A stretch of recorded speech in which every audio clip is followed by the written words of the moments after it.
We are live. Did morality really get monopolized by Christians? This is a sincere question because online, right, that's where you lose seriousness often. But here's the deal. Online, there are many people who regurgitate that Christians brought morality, and if we just followed Christian morality and we need Christian morality in order to keep society going. Christian morality is the best for society. The list goes on. And Christians are the ones who came up, or at least their teachings originate with morality coming from God, not from pre-pagan, they'll use the term, or pre-Greek or Roman sources, maybe handing the baton down to the Christians. And that includes Jewish morality. So I wanted to do a live stream and hang out with Dr. Richard Carrier, who's written several articles on this. The most recent article he's written is actually pertaining to infanticide, which we've heard of, discarding of the children that you don't want, or maybe there's some ailments, issues with the children, or you can't afford to take care of them. And is this something that they commonly did? That was just a pagan morality, and the Christians come along, and rather than discard them, they took them into their house and they raised them and adopted orphans, et cetera, as if no one else ever did that. So, Dr. Carrier, I don't know where you would like to begin other than welcome back to MythVision. Yeah. And we're talking about morality and how this absolutely goes and directly from God. And we're just wanting to sin, which is why we're making these arguments right now. Yeah. And the usual argument is that the pagans were all these immoral, orgy having, baby killing, had no ethics, no charity, or any of that. And then the Christians invented all of this stuff. And therefore they gave to the Western world morality. But that's not the case. There's actually very little in Christianity that's new. Almost everything that you might like about it comes from prior. You can find it in paganism. You can find it in Judaism. And you can find it in other cultures completely unconnected. You can find it in ancient China, right? So there's not actually much that's new there. And yet there's actually more morality and more concepts of principles of justice outside Christianity that you won't find anywhere in the Bible. Like you won't find democracy, you won't find human rights. Like the word rights doesn't exist in there. You won't find the idea of democracy. You won't find the idea of of increasing women's status. Like it's not going to be explicitly discussed in there. If anything, it's the opposite, right? It actually, like if you look at the First Timothy, the pseudo Paul, like someone pretending to be Paul, forged that letter to have Paul condemn women to not have authority. They cannot have positions of authority and they cannot teach. You're not to listen to them, basically. Women are to be quiet. Baby making machines. Yeah, right. Where he says that women can be saved by having babies. That's right. Yeah. Paul did not say that. That is a liar pretending to be Paul, but it is still sacred scripture because the Christians have like half the New Testament as forgeries. So might as well have said it. Right. Functionally, from the perspective of Christians, whereas outside the Bible, we're seeing actually improvement in the rights of women and attitudes, even if the physical rights, like the legal rights, haven't improved, attitudes are catching up. And that all gets put on the shelf when Christianity takes over, and it basically institutes this sort of fascist morality for another 1,000 years until people rediscover pagan morality and pagan philosophy underlying morals and legislation, like the idea of, rather than divine right and revealed laws, principles of how do we rationally arrive at laws. Like that whole idea is pagan, and it had to be rediscovered in the late Renaissance, and then developed into the Enlightenment. And then, of course, that led to the Enlightenment democracies of the modern era, so United States, France, and so on. I just wanted to say how wrong we are, because you haven't read Tom Holland's book, Dominion, and therefore you're wrong. No, I'm kidding. I haven't actually read it. I haven't read it, but people keep quoting it because Go ahead. Yeah, I'm aware. I have an article on that. I've interacted. I have 2 articles where I talk about Tom Holland's silly ideas. He doesn't know what he's talking about, really. And he's wrong about almost everything. And even when he's right, it's trivial. It's not relevant to his overall point. So I have 2 articles on Tom Holland. Actually, Mr. Deity is running a series of videos on Tom Holland. That I actually highly recommend. He's doing a good job of it. He's doing it more thoroughly than I did. But what I focus on is, of course, my PhD is in ancient history. So I focus on, well, let's look at ancient history. Like let's do a proper comparison. What does a system of morality, principles of justice, philosophy of ethics and law and all of that stuff, how does that look before Christianity takes over? And I've even like done a little bit of work on China.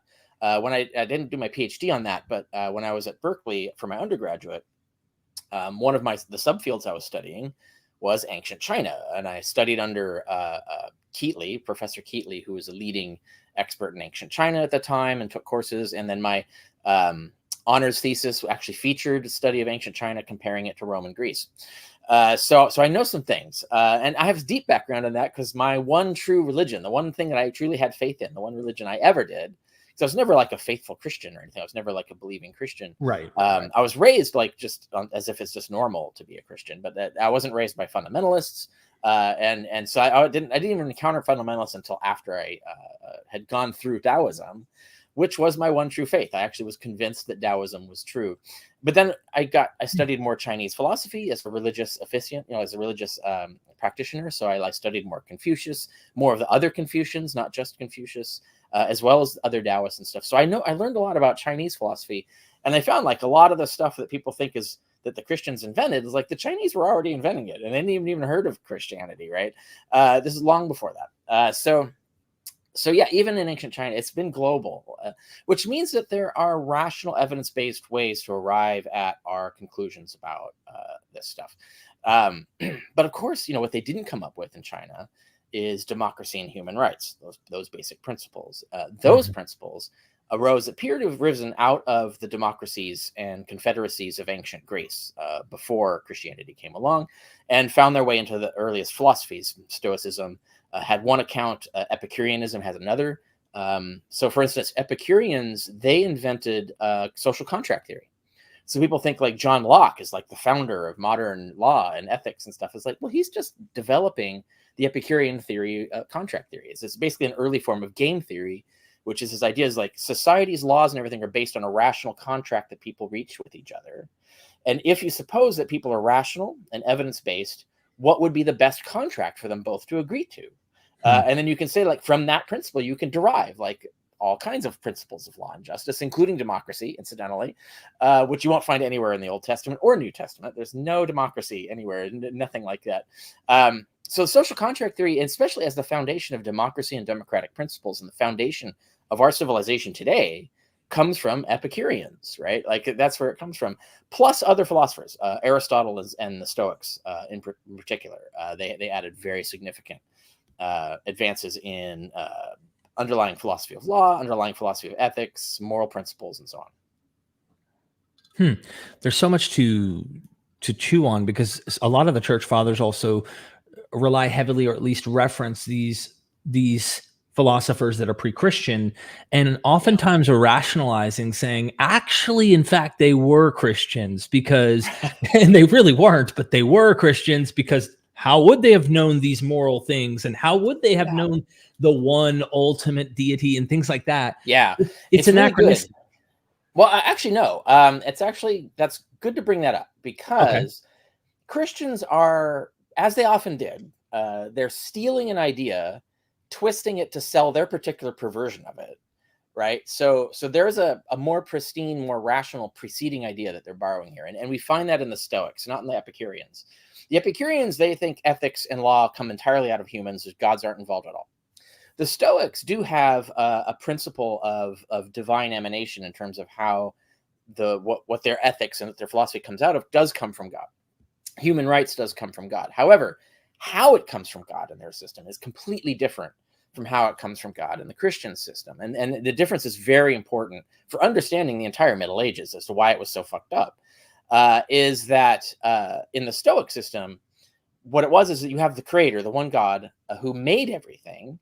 And then what is the ethical and correct way to form a government, and the ethical and correct way to live your life and so forth, was supposed to be directly observable. Like you just look at nature, look and just reason things out, and you can come to the conclusion from evidence on your own. You don't need a revelation. God doesn't bother wasting his time revealing anything to you, because he's already provided enough evidence of how you should live your life that you can just deduce it philosophically from the world.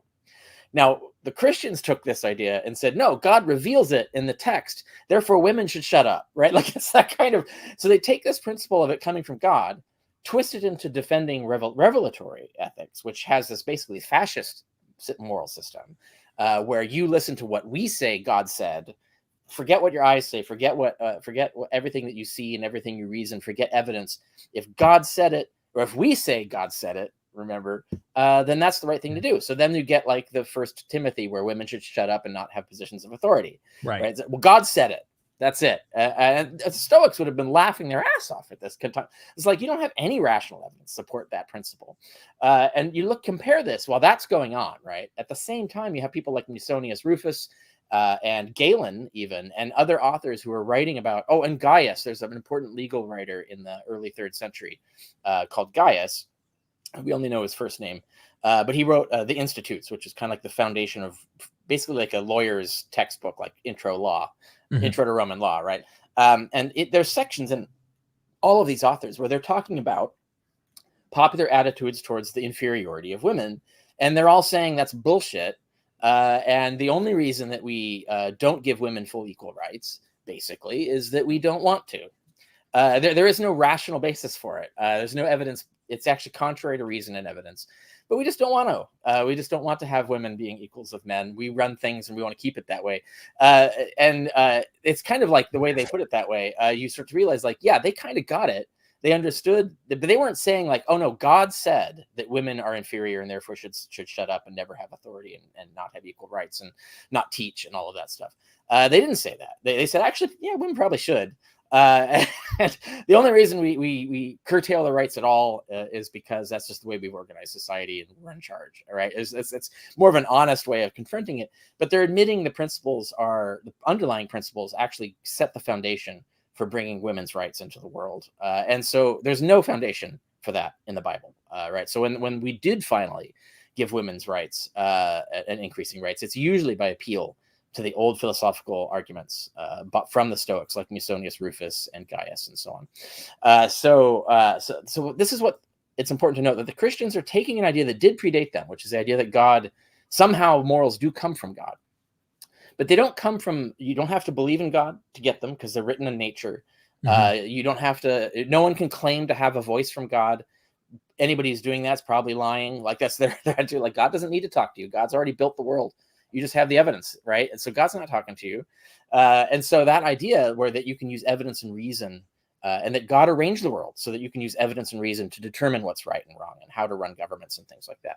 That was pagan. And the Christians corrupted that and turned that into revealed law, which, Sharia, Sharia law, you know what Sharia means? Revealed. Right. So in fact, any Christian who wants the world to be governed by the 10 Commandments or the Bible, they're advocating Sharia law. So if Christians don't like Sharia law, they should realize that they're trying to push Sharia law on us, and we don't like that. No, we want laws based on Christian nationalists, correct? Right? Christian nationalists. Right, okay. Let's be clear. Yeah, there's plenty of liberals, Christians on my side on this. Right. To be fair, but anyway, that's it's important to note. So that's how Christians stole the idea and twisted it into selling something that was bad for society, not something that was good for society. They kind of suppressed all the good stuff. It had to be rediscovered in the Renaissance and reignite new passions and new ideas. Then you get John Locke, and then you get Thomas Paine, and so on. So let's go into a few examples where, it's always good to give evidence of an argument or a specific morality, a particular code of morality that Christians say, before this, pagans were doing all sorts of crazy stuff. And in fact, it's in the early church propaganda, oftentimes, where they're competing these ideas. They'll use a reference and say, you guys, oftentimes when they're arguing, they'll like throw it on Zeus's behavior and things like that to try But as far as the actual practices of the people, are there any specific examples you can go ahead and get into with us that this is what the claim is, that Christians say they are the ones now correcting the record, doing the better thing, and we have it? Yet we find earlier Greek and Roman or Jewish societies already doing these things. So it wasn't a Christian invention or a Christian revelation. Yeah, I'm putting 2 into the private chat. You can roll those links over to the public chat. I'm not logged into the public chat, so I won't see that. But going to see if I have two good examples that I think are really crucial. There are more. I have more, but these are the first two to start with. The one is Musonius Rufus, and that's the first link I've thrown in. Okay. And Musonius Rufus lived around the time of Paul, actually. Lived into the late 60s, maybe early 70s. That's when he flourished. He famously tried to stop the civil war that brought after the death of Nero by calling for peace and stuff, and no one believed him, listened to him.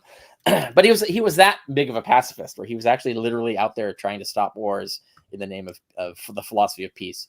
And the other one is an article where I talk about many other things, but in there is a section on Aristotle. And I'm going to start with Aristotle because it's often claimed that Aristotle, you'll hear from Christians that Aristotle didn't teach any decent ethics. Like, he doesn't have any of the virtues that Christians advocate. He doesn't have anything like charity or generosity.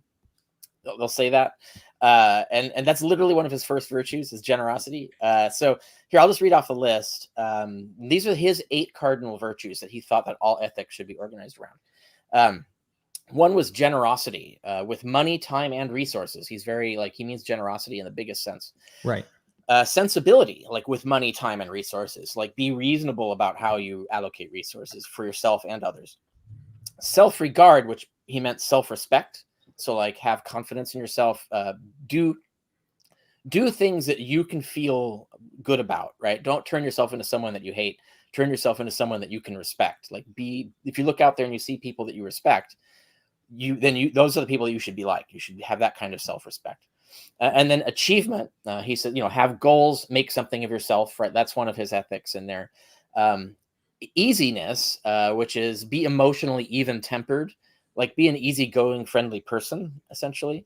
Don't be cantankerous and difficult, right? As this is his ethics, right?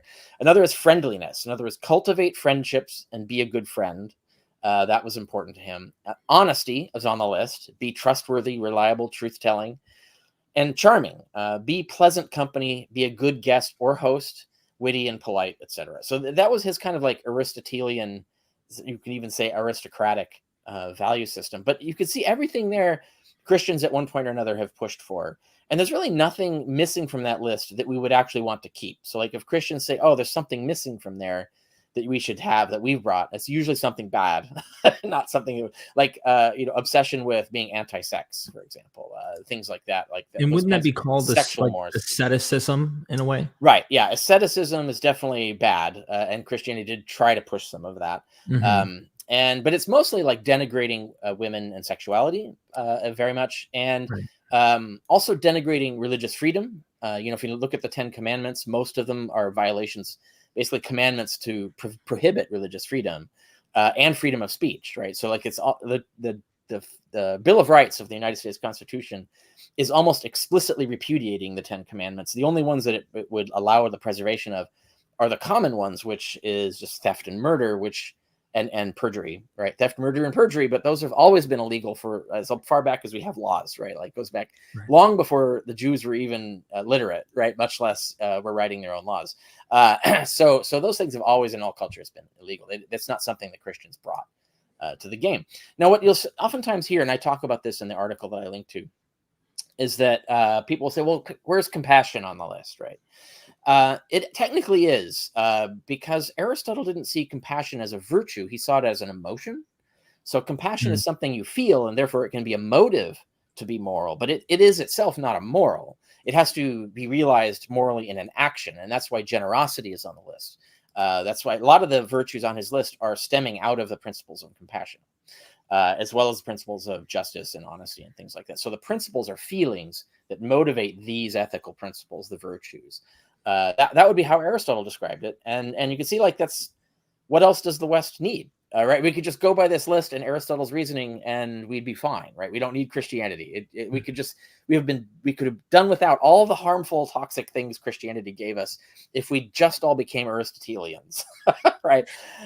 So that's one example. And in the Musonius Rufus lecture, I give others, and he's a Stoic. He's a famous Stoic, one of the most famous Stoics of the Roman Empire. And we only have fragments of some of his speeches. And some of them, they all talk about things like, turning the other cheek, that reforming criminals is better than punishing them. The idea that you shouldn't rely on the labor of slaves, right? Like something as rudimentary as that. That's not even in the Bible. Jesus never said that. Jesus says, hey, maybe you should just sell your slaves and not buy anymore, right? Like maybe you should not rely on that. So it's not in there, right? But Musonius Rufus had a thing to say about that. And there's various others like the golden rule and all of that stuff. You can find that forgiving your enemies and things like that. It's all in Stoic philosophy already. And so it's not really unique. The Christians didn't introduce any of this stuff. So technically, another way of painting the picture is if we hypothetically imagine history was won by Stoics, some version of non-Christian philosophy ends up ruling the empire. They run all the way down, and then we end up hitting the Enlightenment, whether it was earlier, as you might suspect it would have hit earlier than it actually hits in history. But let's just say we hit the Enlightenment. Yeah. These quote-unquote pagans would be saying, you owe us everything. We're the reason that you had the Enlightenment. We're the reason. They would say the same thing Christians are saying, but they're the ones. Right. Well, actually with one difference, because what you're describing actually did happen. Okay. So this is, I'm going to put another link in. This link is to the Christian Nation Nonsense. It's an article I wrote. I actually gave this as a speech on the steps of a state capitol once. And that's in the article. And the article is expanding on the speech. This is not a copy of the speech. It's just discussing the things that I mentioned in the speech. And I brought up the Sharia law thing in there. But it's the idea of comparing the Bible, Old Testament and New, but particularly Moses, with Solon of Athens, who might be mythical person, might be historical. But either way, he was widely credited with inventing these ideas. And whether he did or not, someone did hundreds of years before Christianity. And he develops the idea of democracy, and that's kind of like how we have democracy today. And he also has his own 10 commandments. And it's interesting to compare his 10 commandments with the 10 commandments. Like his 10 commandments are way better, even though they have one religious rule on there, which is honor the gods. So it's not totally secular. It's still a better 10 commandments than what we get from Moses by many leaps and bounds. So that's in there. I talk about that among many other things. But the significance is that, and this is what I talk about in there, is that John Adams and other founding fathers, but let's focus on John Adams in particular, because John Adams is one of the great founding fathers of our nation, the United States. And he wrote a book, a 3-volume history on the history of governments and democracy that he claimed explained our Constitution. He says, these are the principles that we use. These are the writers. These are the sources that we use to build this nation, right? And you know what's not in any of those 3 volumes? What? Moses, Jesus. They're not there. Like Right. there might be casual references to them, but there's no reference to the 10 Commandments. There's no reference to getting any ideas about government from either the Old Testament or the New Testament. What he does say, he has a whole big old section on Solon of Athens. He says, Solon, look at these brilliant ideas, etc. But the point that I'm getting to, he goes to others, like he talks about Aristotle, he talks about the secular Roman political philosophers, talks about Cicero. Cicero is very important, who was technically, he's a skeptic. He was a Middle Platonist skeptic, kind of an eclectic philosopher. Had a lot of affinities for Stoicism, but he wasn't himself specifically a Stoic. And then later the Italian independent republics, and then the UK, like the United Kingdom's history of democracy. So those are the 3 volumes, basically covered all of that. And one of the things he says, and he's very adamant about this, he says it repeatedly over and over again in multiple sources, not just these books. He says, when we built our principles for founding the government, we did not rely on revelation. And we do not rely on he says things like that. Like we don't rely on inspiration or revelation. We don't listen to God or any of this stuff. No, we look at nature and we use reason and evidence to build what is the best way of doing things. Well, who's he repeating? He's repeating the Stoics, right? Like that's exactly how the Stoics and the Aristotelians and so on all said how you build ethics and how you build morality or legal systems. It says you look at the world and you reason it out. And so that's his point. He's saying, yeah, so he's basically saying what you were just saying is like, this is what created the Western world, this great Western thing, the experiment that we have is all of these pagan secular philosophers who saw what we saw, which is that you should develop it from evidence and reason, from nature and stuff like that. So that's exactly what happened. It's just we had to throw the yoke of Christianity off. And I think the key thing was that when the American Revolution happened, they were just at the end of decades-long horrific religious wars. So like the 100 Years' War and all these other like really, really destructive, violent, deadly, brutal wars over religion. And so when you see all the anti-religious stuff in the Constitution, the no religious test for office, the complete religious freedom of the First Amendment, all of those things, and then even the Bill of Rights, where it repudiates a lot of the Ten Commandments, all of that is because they're rebelling against Christianity. They're saying, you know what, Christianity has caused so much bloodshed and has never gotten anywhere in building a government. We're going to cast all that aside, and we're going to build from basic principles, ground up, evidence and reason, natural world, social contract theory, Stoic principles. Even when you look in the Declaration of Independence, it says nature's God, right? Nature's creator is in there. That's Stoicism, right? That's a reference to exactly the Stoic principles. It's not a reference to Revelation, not a reference to the Bible. It's a reference to, well, God made the world a certain way. Maybe we should pay attention to how he made it and thus use evidence and reason to build our government, and not Revelation. Explicitly reject Revelation. We do not use that and do not rely on that as our basis. And so that is the pagan way of doing things. And that the founding fathers did praise that as the way to build our nation. And that is how we got where we are today. So one nation under God. This God that is being mentioned here is more of a universal philosophical. That's not in the Constitution or the Declaration. So okay, but I'm asking you, like, you just quoted 1950s anti-communist fascist who gave us the Pledge of Allegiance, right? So the Pledge of Allegiance comes from the anti-communist religious fascists, the religious nationalists of the early 20th century in the United States. It actually repudiated a lot of, like, the founding fathers would be horrified by the idea of forcing kids to recite the Pledge of Allegiance that had a religious test in it. They actually prohibit that in the Constitution. You cannot have a religious test for holding any office, or the office of president, at least. And so that goes against all their principles. So that's a late sort of fundamentalist, not necessarily fundamentalist, but definitely a Christian introduction later. And because it's not encased in the Constitution, that's how you know it was a late and not an early thing that they came up with. So getting back to Stoicism, because this is, you bring up the observation of nature. We've talked about this before, especially when you were encountering Israel only, on what was going on in Romans, especially at the beginning, with morality being encoded in nature. You can look around, etc. Paul's making this same point. So he's being influenced by the philosophy as you're describing in some ways.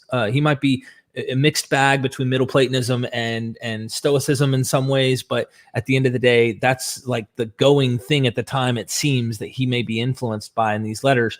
And my question is this: you'll see some of these like apologists that are Muslim apologists or Christian apologists, and then you have a secular humanist like me, or someone who comes in and goes, look, I used to frown upon same-sex relationships or other moral quandaries that were like, that's a no-no.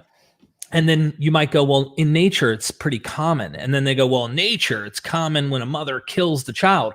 Well, I brought this up to Natalia Reagan. I hope I pronounced her name properly. She's a primatologist and an anthropologist. And she was talking about this in a pre-record, which I'm still editing to get out. And she said, awesome. Yeah, I'm looking forward to that. That sounds great. Yeah, she said, if you go into the primate communities, and I'm saying the various bonobos, chimpanzees, the list goes on and on. In fact, when those things occur in nature, they are not like, oh, okay, you're just killing the child, it's okay. Like they morally, these animals, we like to think we're different completely. So I'm making the point for this video to say, these animals are not on the same page. There might be an irate father or mother that might have infanticide occur. The rest of the community is not okay with this. And in some communities, there are like hobo type, they don't work, they don't try to like help and participate in the rest of the community, and the others feel bad for them, and they still bring them food from time to time, but they also murmur under their breath like, get off your ass and do something, instead of panhandling the rest of us. It's so human-like. Right. And so I know I just went way back to say you can see in nature an evolutionary approach to how this stuff is constructed and societies start to build at large. But I wanted your 2 cents of what you've observed as you've been researching this stuff and encountering it. So two sides to that. One is Musonius Rufus has a story about that, where he uses the same analogy to birds. He says the birds don't reap or sow, and yet they can they make sure all their kids have food. They don't store food. They don't do any of the logical things, but they still can provide their kids with food, and they make sure all their kids are fed. Now, we can set aside whether that's true in nature or not. But that was Musonius's argument, which is actually a much more interesting and ethical argument than Jesus. When Jesus uses the bird saying, he says, which he probably got from Stoicism. So he's probably altering the Stoic doctrine, or whoever wrote this, whether it was Jesus or not, doesn't matter. When he says the birds don't reap or sow, his message is, oh, God will just provide. Manna will just fall from heaven, essentially. So God will provide. He's not using a kind of like how you can provide, right? He's actually taking the same parable and taking it to the opposite sort of toxic premise, which is the idea that don't worry about things, God will take care of it. No, that's not how society works. You're not going to get fed that way. So that's actually bad advice. Whereas Musonius, his version of it is good advice. Now, let's assume that we can find examples of infanticide among birds, right? Like say birds, there are birds who kill babies and eat them, for instance. Not necessarily their own babies, but they do, right? So, let's take that as an example. I've written on terms of philosophy that we shouldn't use nature as a model, actually, in that sense. Like we don't say, like, look at birds, we should act like birds. Like, no, that's actually a stupid idea. Birds are irrational and don't respond to evidence very well. And even if you look at primates, right, there's a lot of behavior that's both praiseworthy and you can learn from among the different ape species, but also a lot that isn't. And that's because they're not as rational and not as, evidence-based reasoners as we are. We can do better even than that, right? So, but you can still look at, when the Stoics are saying, look at nature, they don't mean let's live like animals. Right. Kind of that's how the Cynics, which is a whole separate school of philosophy at the time, they kind of did say that. Like, let's just live like dirty hippies, like the animals, right? That's kind of their thing, but no one liked the Cynics, right? There was basically, they were the dirty hippies of their society. And so most people like Stoic philosophy or Aristotelian, etc., or even Epicurean. And their view was, when they say look at nature, they don't mean like let's emulate animals. What they mean is what Epicurus was talking about, which is let's look at how the world works, like how it functions physically, and what is necessary for us to have a good society. So given the way the world works, given the way we're built and constructed, how should we behave to have good things, right? And so then, and from that you can deduce, oh, well, we need well-organized societies. We need philanthropy. That's actually one of the Greeks invented philanthropy as a basic foundational principle, that good citizenship entails charity, right? Like you're not a good citizen if you're not giving back to the community in important ways. Things like that, right? So that's when they say look at nature, they mean in a more sophisticated philosophical way. And they're right. Of course, that's what Adam Smith meant, right? It's like when, not Adam Smith, but John Adams. That's what John Adams meant. It's like when we look at what we have to do through evidence and reason, what we have to do to have a good society. These are the things we have to do. So we have to have democracy. We have to have religious freedom. We have to have free speech. Because if we don't have those things, we'll look at all the fucking wars and destruction and injustice and misery that results. We could get rid of all that if we would just adopt these principles, because that's how the world works, right? So that's their idea, which is true. And I think naturalist philosophers, humanist philosophers today still adopt that principle. It's the idea that we can look at the way the world works, the resources we have, and our limitations, and what sorts of rules should we follow that is good for everybody. And we still get that. You look at philosophers like John Rawls, where he's saying the best system is the one where you design a system, but you don't get to choose who you are in it. And then if you think that way, what system are you going to build? Are you going to build a system that treats the disabled like shit? Well, you might be the disabled person in that system. So no, you're not, right? You're going to create a system that helps them out, because you might be one of them, right? So that's John Rawls's theory, but he's doing the same thing the Stoics and the Aristotelians are doing, and the Epicureans. They're looking at the way the world works and then deducing through reason what is the best way to organize it, not trying to wait for some message from God to tell them how to behave. And that message from God method has never worked out for the world. Like, it's always been bad. Like, there's never good stuff coming through there. Even when it is good stuff, it's just a repeat and a rehash of the good stuff that people could figure out on their own without it.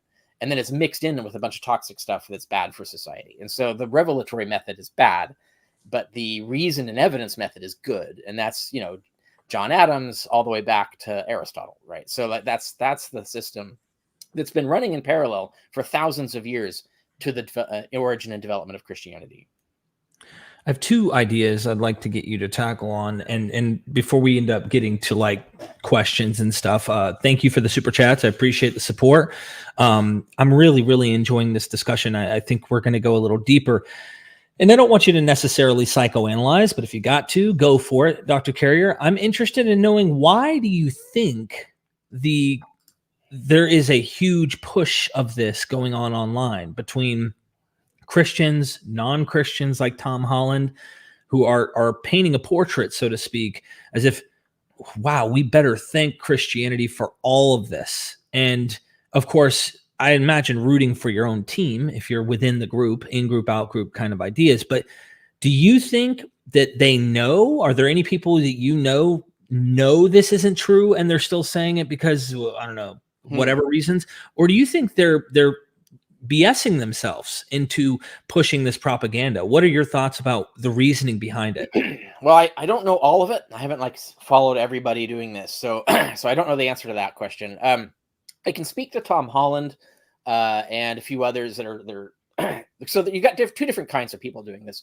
You got the Christian nationalists doing it. First of all, it's not new. I should point out, I've been dealing with this rhetoric for my whole atheist life for the last 30 years, basically. So it's not new.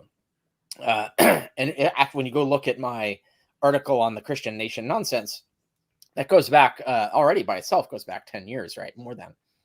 So it's not new. But there's two different camps. There's the fascist Christian nationalists, right, who are doing this because they want to bring back revelatory control. Basically, they want to be able to have their own ideas out of their head, and they'll just claim they're endorsed by God. To control society. So they're the ones who want to execute homosexuals. They're the ones who want to make women have secondary rights and things like that. They want to get rid of gay people. They want to get rid of everything that they don't like and suppress everything that they don't like. So they have their own fascist agenda. And so for them, they need to rewrite history to promote to say our agenda is best because it's based on Christianity, and Christianity is the thing that gave us everything good. That's the argument, right? It requires tons of lies, and I think most Christian nationalists who spew this are liars. Not necessarily rank and file. The people who repeat what they say are just dupes, right? They want this to be true, so they just believe it, and they're not good critical thinkers, so they don't fact check it, so they don't know that it's false. Or they don't even want to know if it's false, right? Like they'll reject all evidence that it's false because they need it emotionally to be true. So you have the top level liars, and then you have all the masses of dupes that they fooled into doing this. So that's one trade. Another is the Tom Holland group.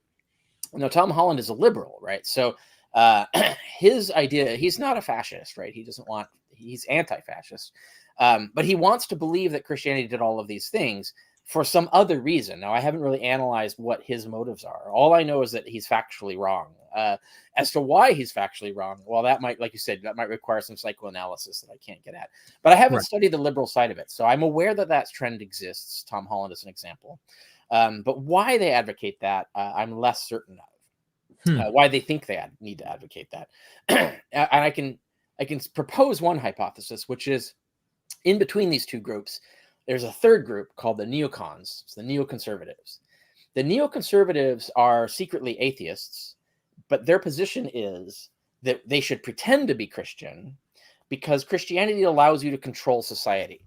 And if you don't control society, it'll go to hell in a handbasket. So you need the Christian message, even though it's false, literally false, you need it to keep people in line. And so that's one view. More like a pragmatic thing. Right, a pragmatic. It's literally Plato's Republic. So this is what Plato said.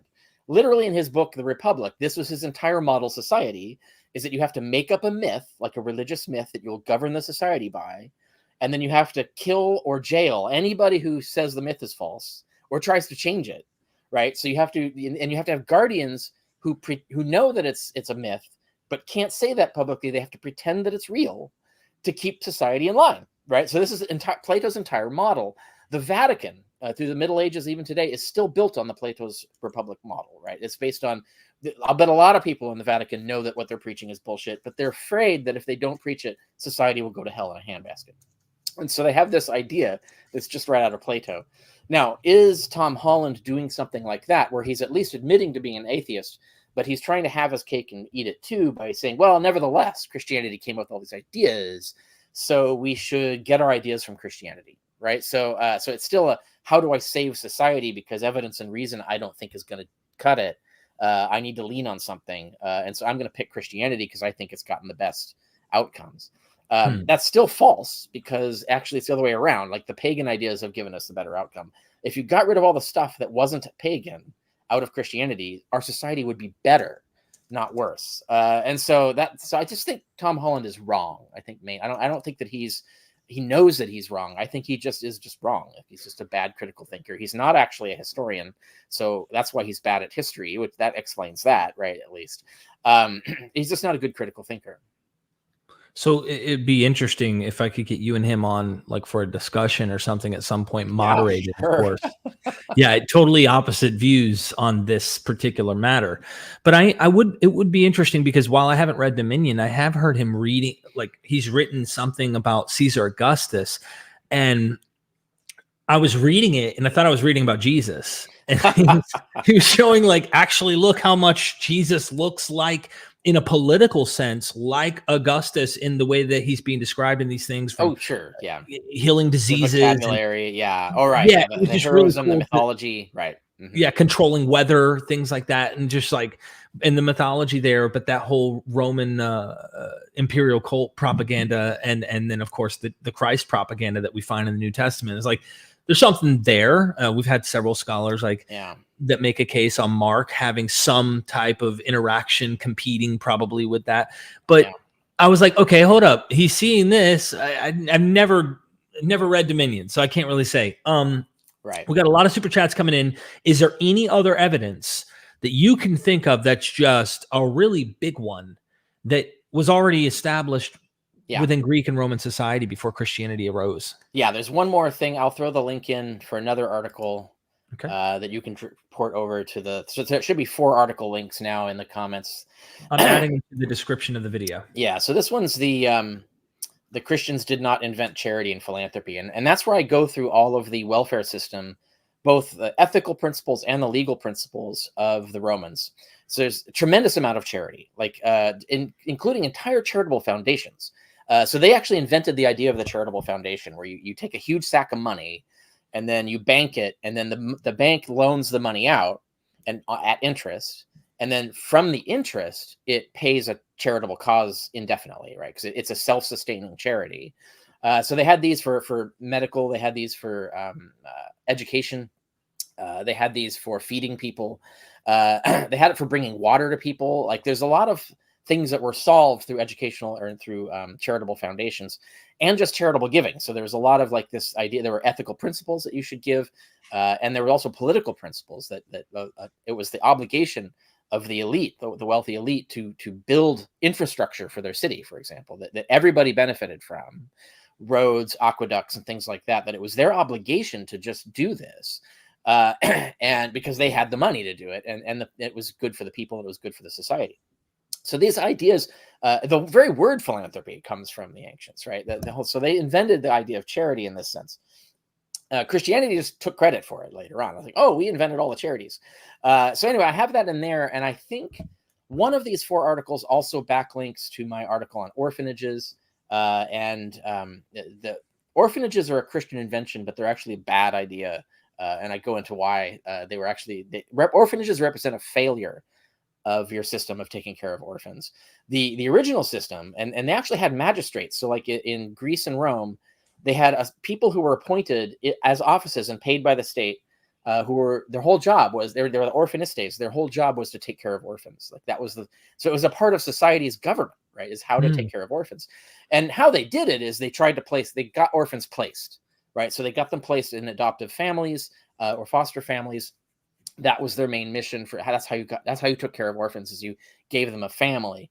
When you failed to give orphans families, then you stuffed them into institutions like a prison and then call it an orphanage and claim that you've done something good. No, we know now, like lately, there's been a trend to get rid of orphanages. We know that they're systematically bad.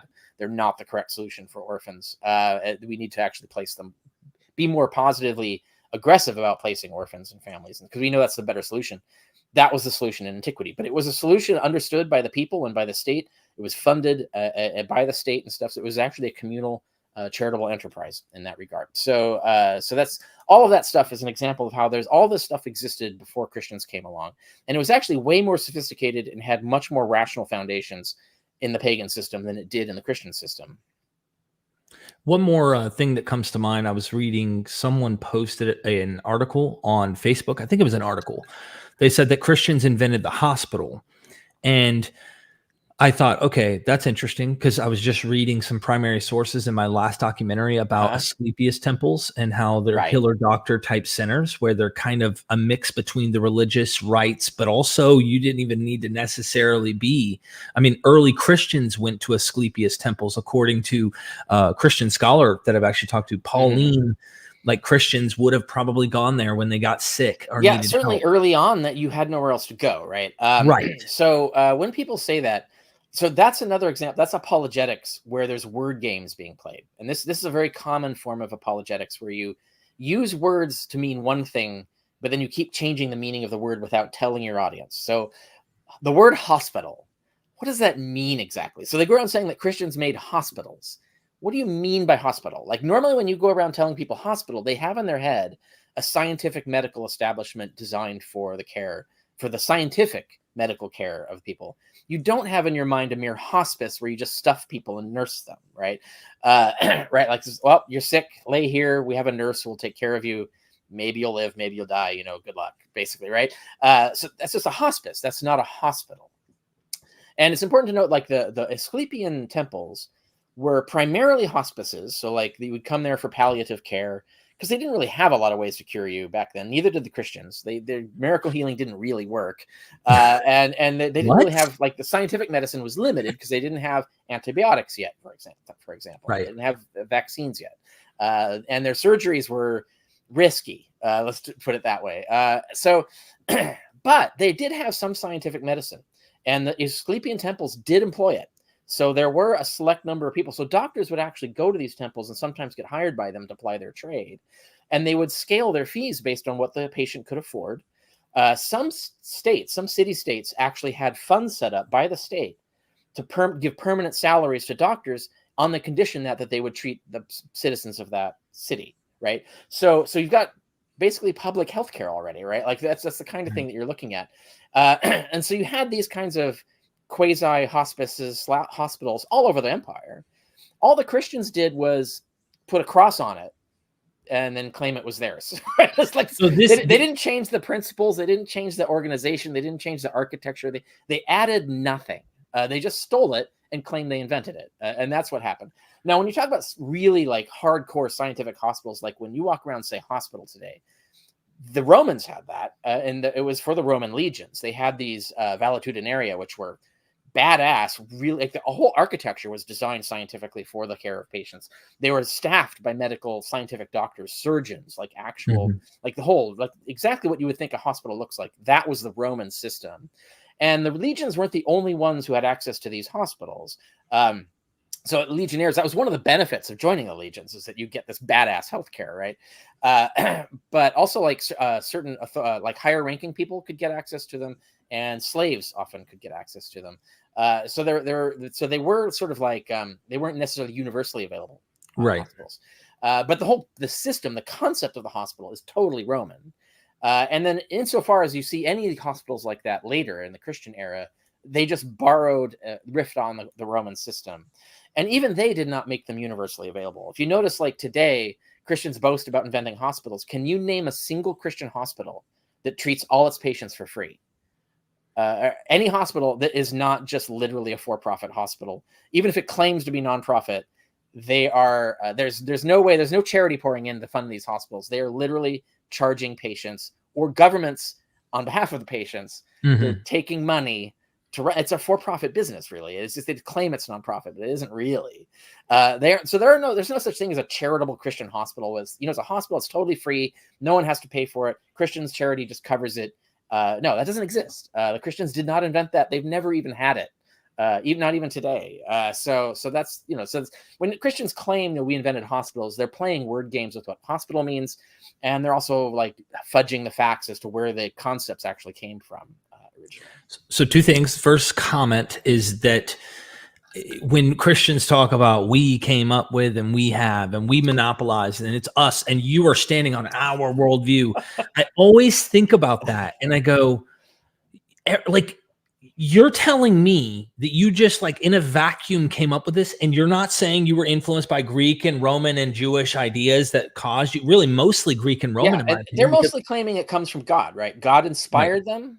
Either it comes from the Bible, but they don't read the Bible, so they don't know it's not in there, but they'll just claim it is. Let's claim it comes from the Bible, or it comes from principles and the Holy Spirit inspiring them, or it comes from the ethics in the Bible and the Holy Spirit, and only there inspired them to come up with these ideas, right? And therefore, if you took the Holy Spirit and the inspired Bible and the ethics away, you wouldn't have them. That's their message, and therefore we should praise and go back to the Holy Spirit and the Bible and stuff like that, because without those things, we wouldn't have everything else. That's totally false, because we absolutely would have all those things anyway, because the pagans already had it all, right? Like without any of this, without a Bible, without revealed knowledge, without anything like that.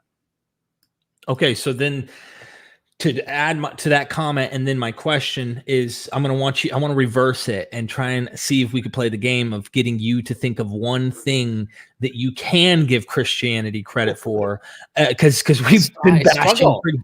Yeah, I struggle with this. So I'm going to let you do that, but hold on one second. Just want to make the comment.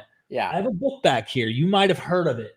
Jews and their Roman Rivals. I've been quoting it for a while now. Goodness gracious, it's somewhere back here. No, I'm not going to even hunt it because you'll see the back of my head forever. It's somewhere on my shelf. You've been in my office. You know what it looks like. In the book, I love this kind of approach to history, this kind of approach to studying religions and understanding their origins, or like where these ideas come from, because she documents where this gets into that whole Israel only thing that we dealt with. And I was trying to understand like what happened in history that caused people like Paul to come up with a wild interpretation that people who were not children of Abraham genetically or through lineage could become them. And so where did this inclusion to the people of Israel come from? And she documents how the Jews saw the Roman system. And then she quotes the Greeks who said the Romans were going to have the greatest society in the world. They were going to be the best. And the reason is we Greeks did not include citizens on the level that they did. They were way more inclusive in creating and granting citizenship and like making their family of Rome bigger. And so the Jews were inspired, competing, realizing we can't beat this. We have to change our system. And so they reinterpret much of the text that they're reading in their sacred scriptures to incorporate people into the seed of Abraham. How do you do that? Through the pneuma. And now you have all this like wild, interesting reinterpretation to make it modeled there. Now, reference to the pneuma, the Holy Spirit, right? That's had the concept of the Holy Spirit, also Stoic, incidentally. So that they invented the idea that's the way God communicates with the world and knows things about the world, is through the fluid of the pneuma. The Holy Spirit fills the whole universe and permeates everybody. But he doesn't do it he doesn't talk to you like a person. It's just like he might give you like your reason, like your ability to think rationally. But he did it, like Galen says, he did it by physically organizing your brain to think like a computer, as Galen would understand it. So he didn't do it like through revelation. He did it by organizing the nature of the structure of your brain and how to think and stuff like that. And so that's how the Holy Spirit works in the Stoic system, which is a much more naturalistic model. But in the Jewish and Christian model, it was God on high, literally inspiring you with his own wisdom, sometimes with words even. Hence, the prophets are just the instruments that God plays, right? Like their words are God's words, and he's just moving them like puppets.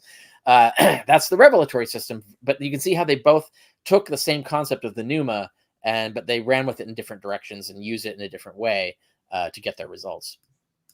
Now the hard thing to do here, Dr. Carrier, because people are going to go, man, come on, you are just so heavy-handed in antagonistic, and sometimes we're antagonistic, of course. I admit I have a chip on my shoulder a little, but what is there something you can say, hey, you know what? This was a clever thing that happened historically that Christians did do. We've shown that they didn't do all of these other things. We've given examples of why they just remodeled, repackaged existing models in their own times, and oftentimes it didn't work out as good as it used to, it seems. What's something positive you could say they've contributed? Yeah, I've really struggled to come up. I want to find some answers to that question. So I'm open to people's suggestions. I want to hear them. And that's how I got into the orphans thing, because I thought maybe that was one, but it turned out not to be. And another one was music, where Christians will claim that they invented polytonic music. They didn't. What they did invent was a very, very, very niche kind of music called contrapuntal music, which is a really weird form of music that hardly gets used. And you see, like, that's a really trivial thing to claim responsibility for, right? It's like claiming that like Christians trying to claim that they invented the surfboard. It's like, that's not, well, it didn't revolutionize society. I don't know why. And they didn't anyway, of course. They did not invent the surfboard. But they made a certain brand of a surfboard. And right. They put a little fin on it. I don't know. But no, it is hard to find an example of something. So like I look at, for instance, to give you an example of why this is hard. So what I thought would be an easy one is they got rid of the gladiatorial contest. So blood sport for entertainment, or I should say like explicitly for no, that doesn't work either. Well, anyway, just having it in your theaters and just having blood sport, getting rid of it, right, is a thing they did. But unfortunately, they replaced it with another form of blood sport, which is extremely terrorizing, horrific public executions. So they developed some of the most horrific forms of execution and made them on public display. And what do you get? Everybody shows up to like watch the blood sport. Like they just replaced one blood sport with another, and then targeted political victims with it. Rather, it's like, that's not an improvement. That's actually going backwards. Whereas if you look at the height of the Pax Romana, the gladiatorial system then was still brutal. It is like boxing with swords, and death is an expected outcome, definitely right. Maiming and things like that. But often, so some of those are actually criminals, not for political reasons, but like murderers and rapists and stuff, right. Like they get in there. But a lot of them work there. They volunteered. They did it for themselves, right? They wanted the glory. They wanted the possible rewards, right? So it's like one of those game show systems where everybody gets treated like shit, but if you can survive to the end, you actually get a brilliant prize. Yeah, it's like, it's a terrible system. But it was actually a little bit more humane than the horrific public execution system that the Christians developed. So even where you could maybe have given them credit, they failed at it, right? Yeah. And so that's the kind of thing that I have a problem with. I have a really hard time finding something that they made actually better, uniquely through their own principles. And I can't think of an example. I have not found one yet. So you're telling me. You're telling me that Christians did not give us the modern blood sport called football? I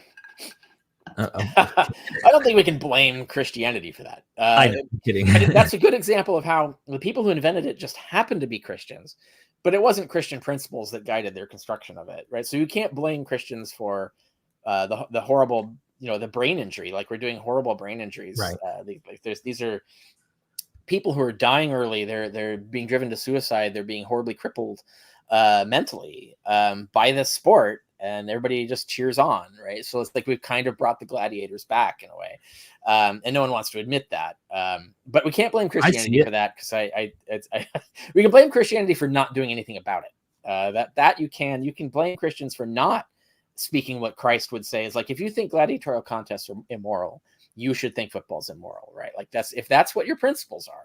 I might argue with them on rational basis, but if you're going to stick to your guns and be like a true full-on pacifist Christian, where people are not to be like maimed and mentally destroyed for entertainment, if you actually believe that, then you should be anti-football. And this gets to the whole idea of like, a lot of Christians don't actually do the things that they believe their religion teaches them to do, which is a separate problem. And you can blame the pagans for this too. This is something we didn't bring up before. The pagans had a lot of great principles and ideas, but they were bad at implementing them. So if you look at the Roman system, it became increasingly fascistic. And one example of this is that the Stoic political theory was that everyone should be equal, like equal justice, like everyone should have equal access to justice. Everyone should be equal before the law. So it's very relevant now with the Trump trial era, right? Like the president should not get you immunity from anything, right? Like you should be treated like anybody else. Right. But the Roman system sort of started almost heading in that direction, but then they veered away and they created separate legal systems for different social ranks. So even though their principles said they shouldn't do that, the system did it anyway. And you can blame the Christians in the same way. Like Christians had a lot of principles that were good, even if they were borrowed from pagans. It doesn't matter; they were still good principles, Right? But they did not implement them. And so, like you could take slavery as an example. If you pick all the sides of Christians who say that you can find messages in the Bible that should tell you slavery is wrong, even though it doesn't, but you can say like the Golden Rule, for example. If you take the Golden Rule and say that should entail opposition to slavery.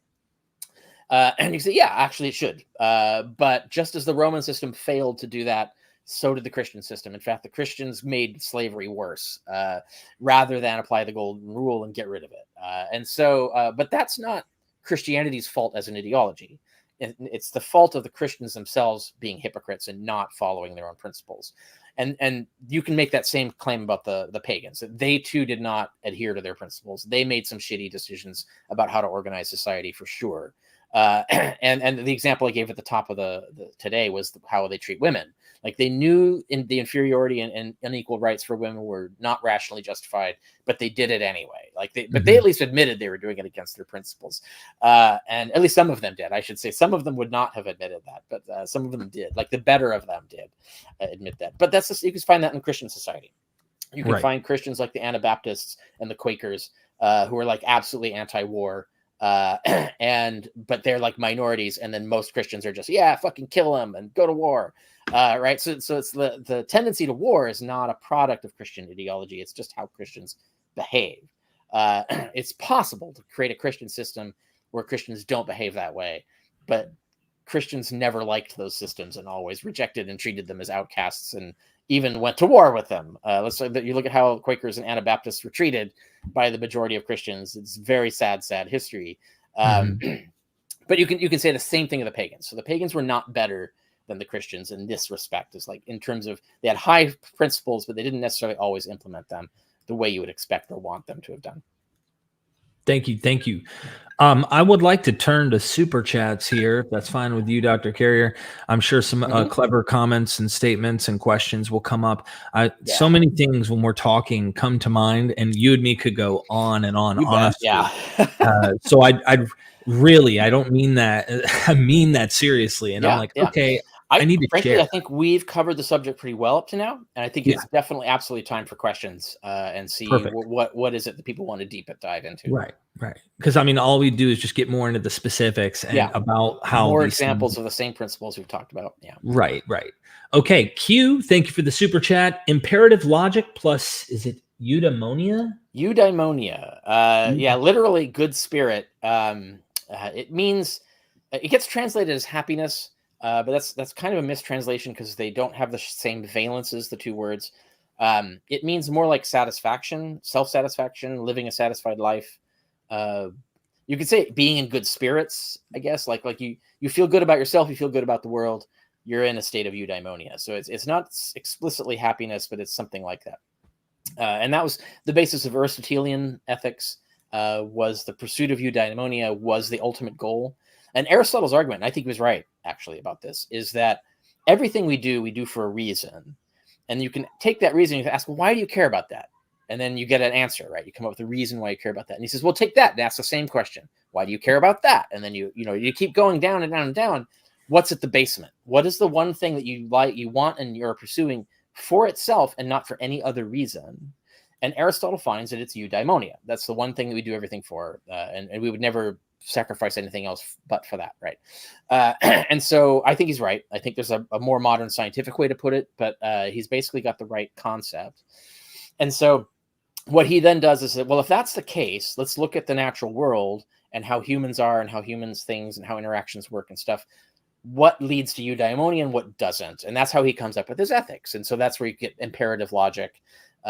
Aristotle's system was not based on imperatives. It was a virtue ethics principle. So it had implied imperatives. So like if you were generous, that implied that you ought to be generous. So he's saying like you ought to be generous as a principle, as your way of being. And then that would lead to specific imperatives. You ought to do generous things, like you ought to throw some coins to a beggar, right? Things like that, right? So that's how Aristotle organized it. So imperative logic plus eudaimonia equals naturalist morality. That's how the early philosophers are thinking of it. You can show the similar line of reasoning, not exactly the same, but similar in the Epicureans and in the Stoics and so on.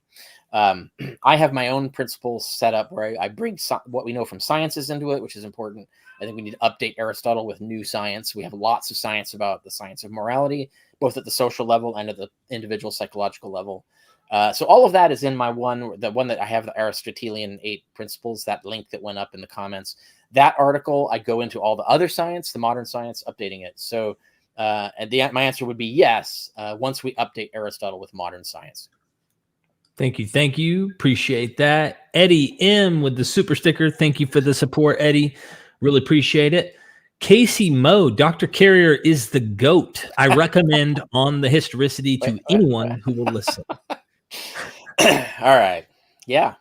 Thank you. Thank you. Appreciate it. Yeah, seriously appreciate the support. Yeah, Mario, I appreciate people funding this. We need more. I would love to talk about more of these topics, not just Jesus all the time. Yeah. So I'm so happy to be here talking about ancient ethics and things like that, and philosophy, because I do a lot in those fields and other fields. I'm not just a Jesus historian.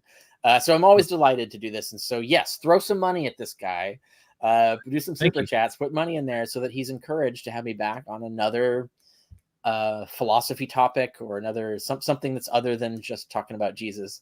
But yes, obviously I do a lot of work on the historicity of Jesus, and I appreciate people supporting that as well. Well, this episode was going to happen whether or not anyone threw money at it or not. Yeah, I know. I was going to provide but it. I just want you to be encouraged to do more of these. Of course.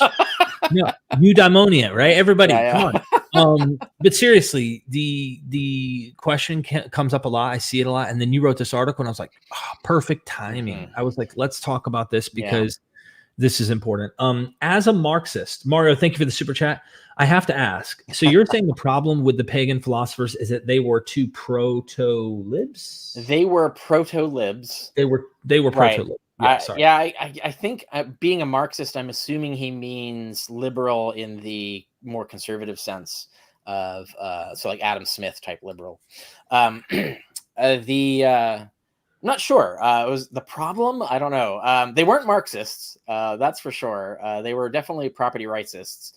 Cicero invented the concept of property rights, and in fact, our capitalist system today is built on the Stoic principles that Cicero advocated.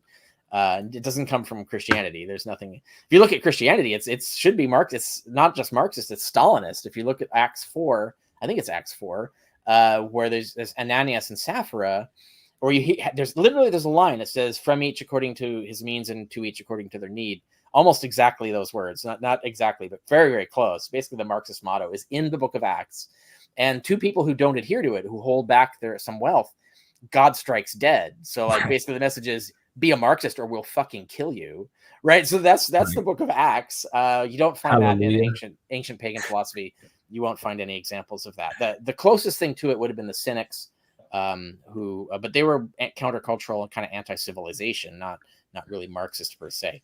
I think really the principles of Marx, the real principles of Marx. Now there's a problem with the 20th and 21st century is when people talk about Marxism, usually they hate on it. They don't know what the fuck they're talking about, and they're usually getting it wrong. Like, Cuba and the USSR were not Marxist states. Marx is rolling in his grave over those travesties. Same with China. But yeah, if you looked at the actual Marxist principles, they're actually very revolutionary in the sense that I don't think they have precedence. But I think the reason they don't have precedence is because you could not have Marx without Adam Smith.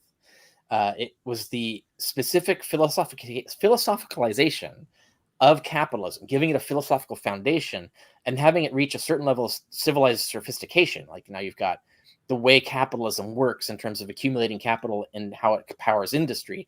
Like all of that stuff, you have to actually, first of all, it has to actually be happening.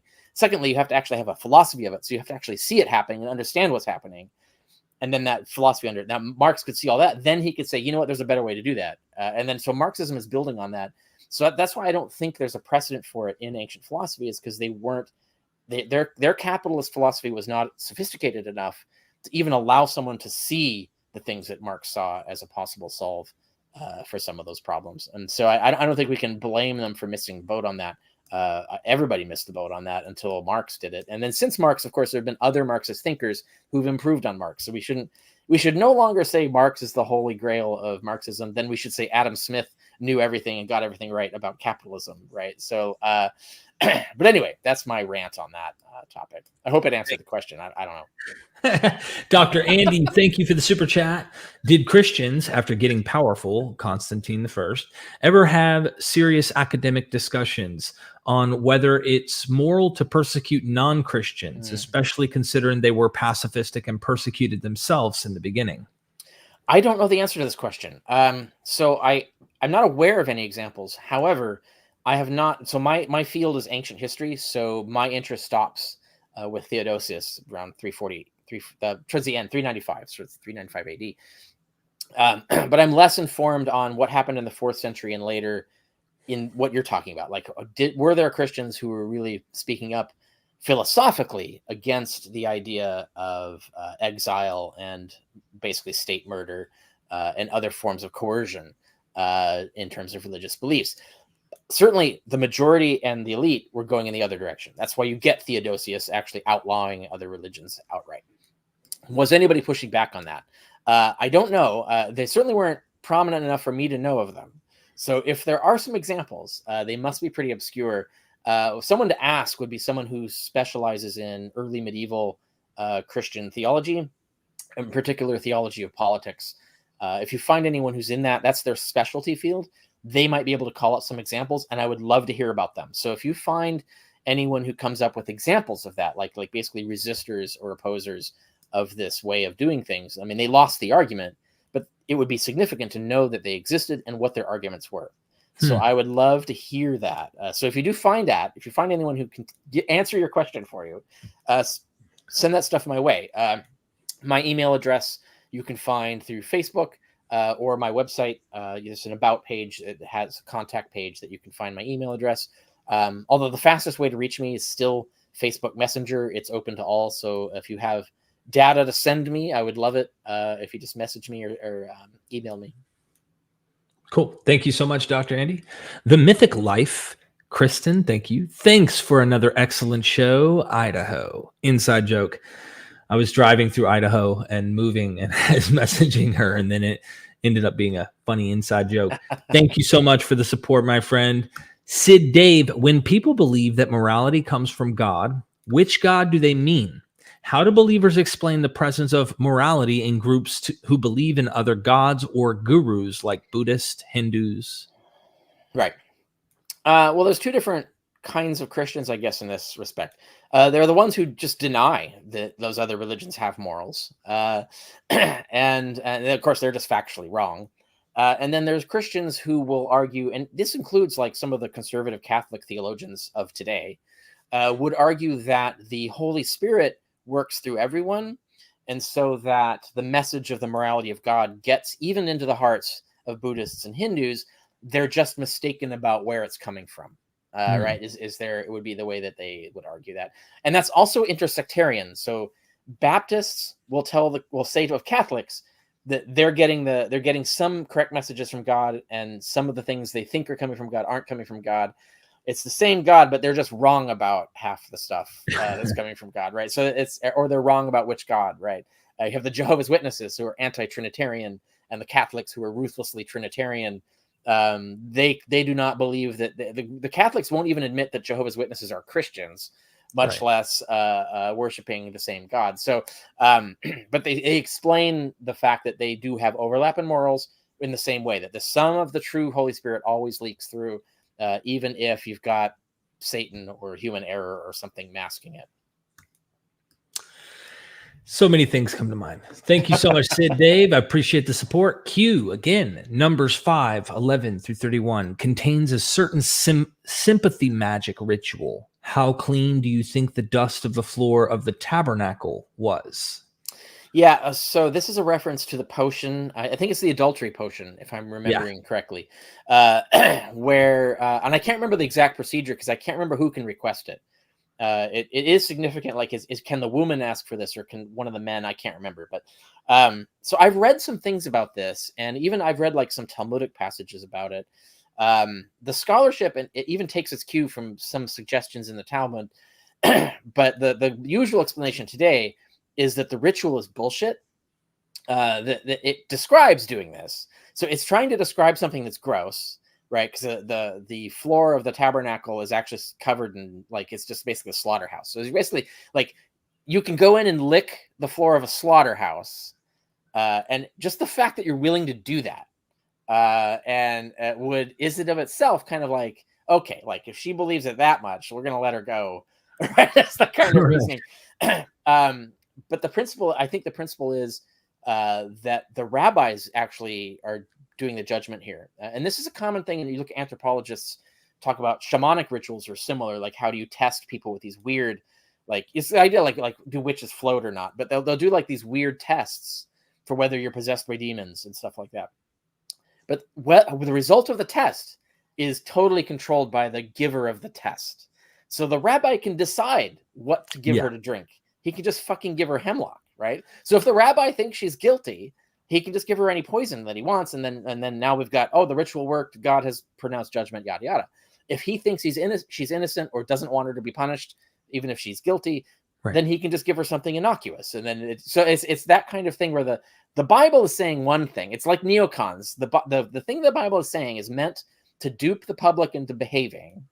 But really, it's all manipulated by Oz behind the curtain, so it's really fake. But that's very common in world religions. So that there's not actually that the ritual specifically in there is unique. I don't know if any other works that way, but the concept of how the ritual functions, like the skeleton of it, you see that come up again and again in different religious cultures. I can't remember which rabbi or where it's at. Somewhere in the Talmud, I think, where a woman is brought by her husband because I guess I don't know if he thought she didn't have her hymen at the time. You know how they thought back then. Oh yeah, no, it's in the Bible. Like you have to publicly display the bloody sheets. From, right. Yeah, like In it's that example, horrific. Like this is a really horrible society. I have to tell you, like if you don't bleed, which by the way, like most virgin women don't. So, like, does her husband like secretly cut her so they can get some blood on a sheet so she doesn't get stoned? Like, what kind of horrific things are really happening exactly in this? But anyway, yeah, that's literally, you had to publicly display it to prove that she was a virgin and not kill her. Like it's to prevent her from being killed. Right. And then so this barbaric. example, Yeah. what you're describing, the rabbi would have her sit on a barrel of wine. And if he could smell the wine coming through her, out of her mouth, I'm not even that's a good example, right? Because that's entirely, he can fucking say whatever the fuck he wants. He could go, right, exactly.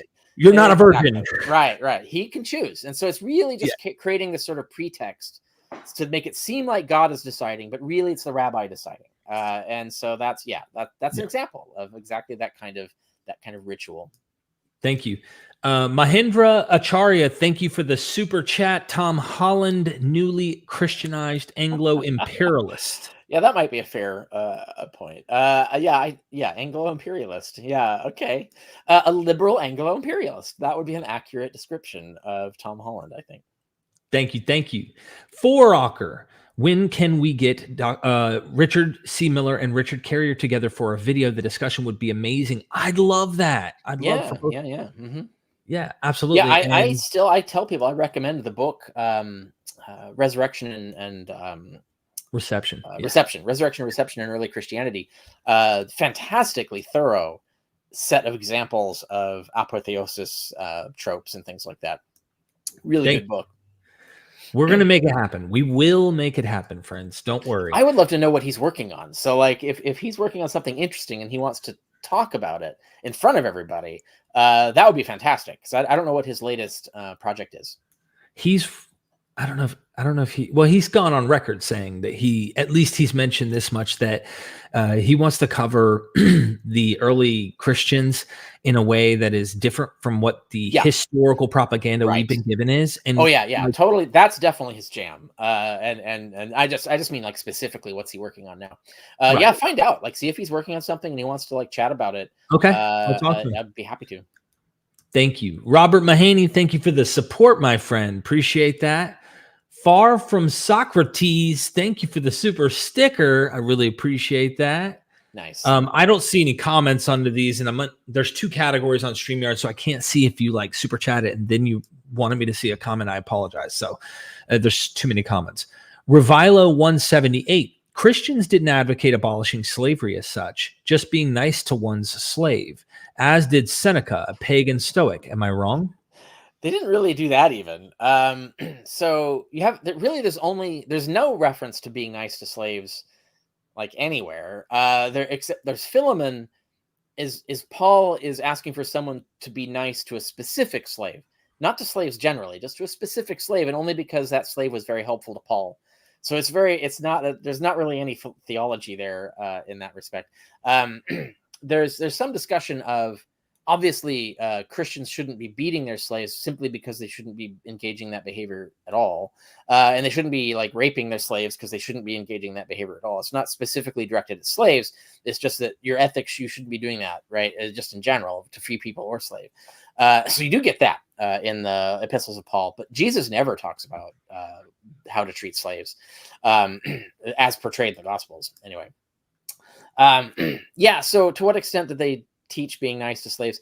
Nothing. In fact, nothing more than the pagans already did, and substantially less, actually. So when the Christians actually, the worst thing the Christians ever gave the world, probably the worst thing that the Christians ever did to civilization, is that they invented the system of antebellum slavery developed out of the exploitation of Africa. So they created racism in the modern sense. And so during the age of explorations, this is a famous saying by W.E.B. Du Bois, said, it says that before the explorations, he means like 15th, 16th century, before the explorations, there were no white people. And his point being is that the concept of a white person did not exist. So like there were tribes, like there's Germans and French and stuff like that, and they happened to be white. But the idea of all white people being a people, because they're white, that was invented to create the system of slavery. And so now we have black people and we have white people. White people are on top, black people are slaves. And that was all system designed to support this exploitation of Africa for a massive, massive scale of brutal slavery. And it was a slavery, the laws of slavery were far worse than the laws of slavery under ancient Rome. It was the most brutal system of slavery ever devised in human history. And that was the Christians who did it, like hardcore Christians, Catholics, all the way up to the Vatican, created that institution of slavery. So no, I don't give Christians credit even for that. They did it worse, much worse. And they also added serfs as a concept. So they actually, Constantine famously created the concept of a serf by taking free farmers and declaring them functional slaves. So as befitting free men, this is in his decree, very Orwellian. They can no longer leave their land. They can no longer change their jobs, and they must always give a percentage of their share to their lord and do what their lord says, etc. And they can be bought and sold with the land. So they're basically slaves. They're just tied to land and tied to a profession, but they are functionally slaves. It turned millions of free people into slaves with a whole new slave system that created the entire medieval feudal system of the abuse of serfs for the rest of like 1,000 years. So another example of Christians making everything worse rather than better. So no, I don't give them credit for that. Wow. Thank you so much. Sid Dave again. West deserves credit for abolishing slavery, giving equal rights to women, and for giving non-Europeans equal rights in their society. Not sure how much of it is due to Christianity, but a great achievement. Oh, yeah, I grant it. And I don't, you can't give credit to Christianity. You can't explicitly give credit to pagans because they didn't do it either. But you combine the principles, the underlying principles of the pagan philosophical systems and the Enlightenment adaptations of those things, the development of those things, put those together, And then it did lead to these natural developments. It took a really long time. When the Constitution was signed, women still didn't have the vote, and slavery was still an institution. So it took a while. But yeah, it exemplifies the fact that we're going in the right direction. And a lot of other countries didn't until they got the ideas from us, right? So like all the countries that have led towards increasing rights for women and abolishing slavery and all that, they got those ideas from the West. But it took the West fucking long time to come up with those ideas by themselves. So we're we did some of the worst of the other side of it too, like the worst slavery, some really terrible treatment of women and things like that. But yeah, so we can credit Western civilization, and I do think it's Enlightenment values that fall to it, and those aren't Christian values, but they are uniquely Western. I don't know of any other society that independently came up with them. Thank you. MP, thank you for the super chat, my friend. Appreciate that. MNAG in the house. That is the most annoying thing about Christianity. They think all good things were invented and put in place by God. So are you just as annoyed?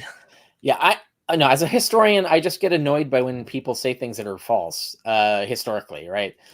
We should, as educators, be telling people the truth about history, not making shit up that isn't true, and miseducating and disinforming people.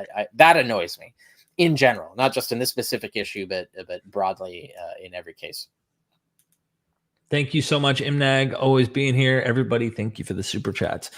JC, how familiar is Dr. Carrier with ancient Christian iconography, specifically concerning griffins, geese, apses, and Vesica Pisces?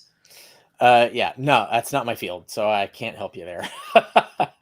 Particularly because that's medieval. What you're talking about is mostly medieval stuff.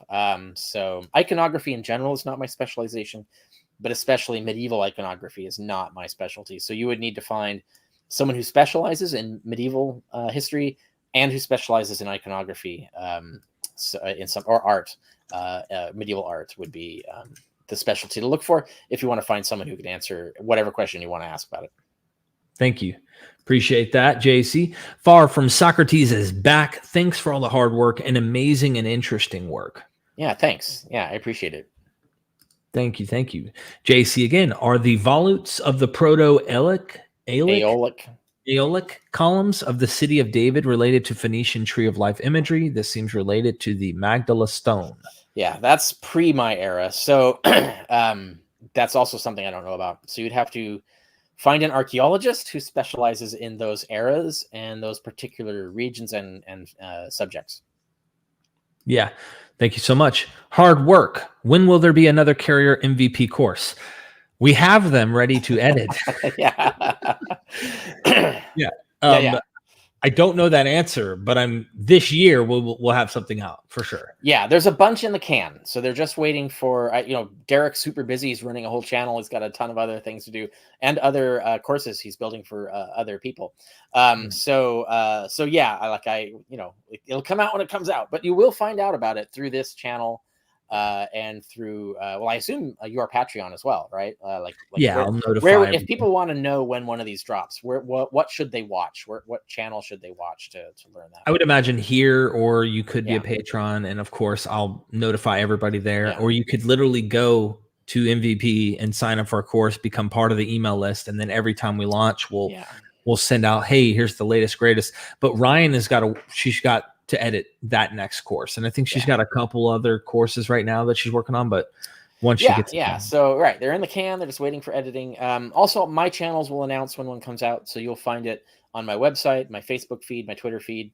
When it drops, you'll know if you watch any of those. Thank you so much. Apostate of Mind podcast, appreciate you for being here. Subscribe to their YouTube channel. What about the university system? One of my professors in seminary. I didn't put a link to that one, did I? Yeah. Okay. I've written on this too. Let me see if I can pull that up. Okay. I think I have a separate article on it. Yes, there it is. The ancient Romans essentially did have universities.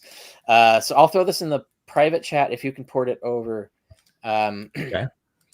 Oh, I'm dropping another one before that. So the second one is the one that we're talking about now. But before that, I just dropped another one to pull over. Vridar the website Vrydar, which is excellent website, has an article on Tom Holland that it has a bunch of source materials. It's a fantastic resource on debunking Tom Holland. So people who want to go into the Tom Holland thing, yeah, there it is. So definitely grab that if that's your interest. But back to the question, is the university. So the Romans actually invented the concept. This is another one of those, that's the hospital. What do you mean by university, right? So university system, what exactly are you talking about? If you just mean like an institution that has multiple professors teaching multiple subjects that is funded and in one place, that's the Roman Empire. They had several such universities like that. Now, if you mean the modern university system, which is kind of different, and the reason it's different is because it evolved in a much crazier, weirder way. I don't know if people know this, but what originally happened was that you had a bunch of teachers separate from each other, and students would go from teacher to teacher on their own and learn things. And this system, well, you'd get exploitation or you'd get dissatisfaction and so forth. So you had these student riots, and the students started forming unions to basically pressure sort of organize and pressure the teachers to actually conform to what they wanted as a customer.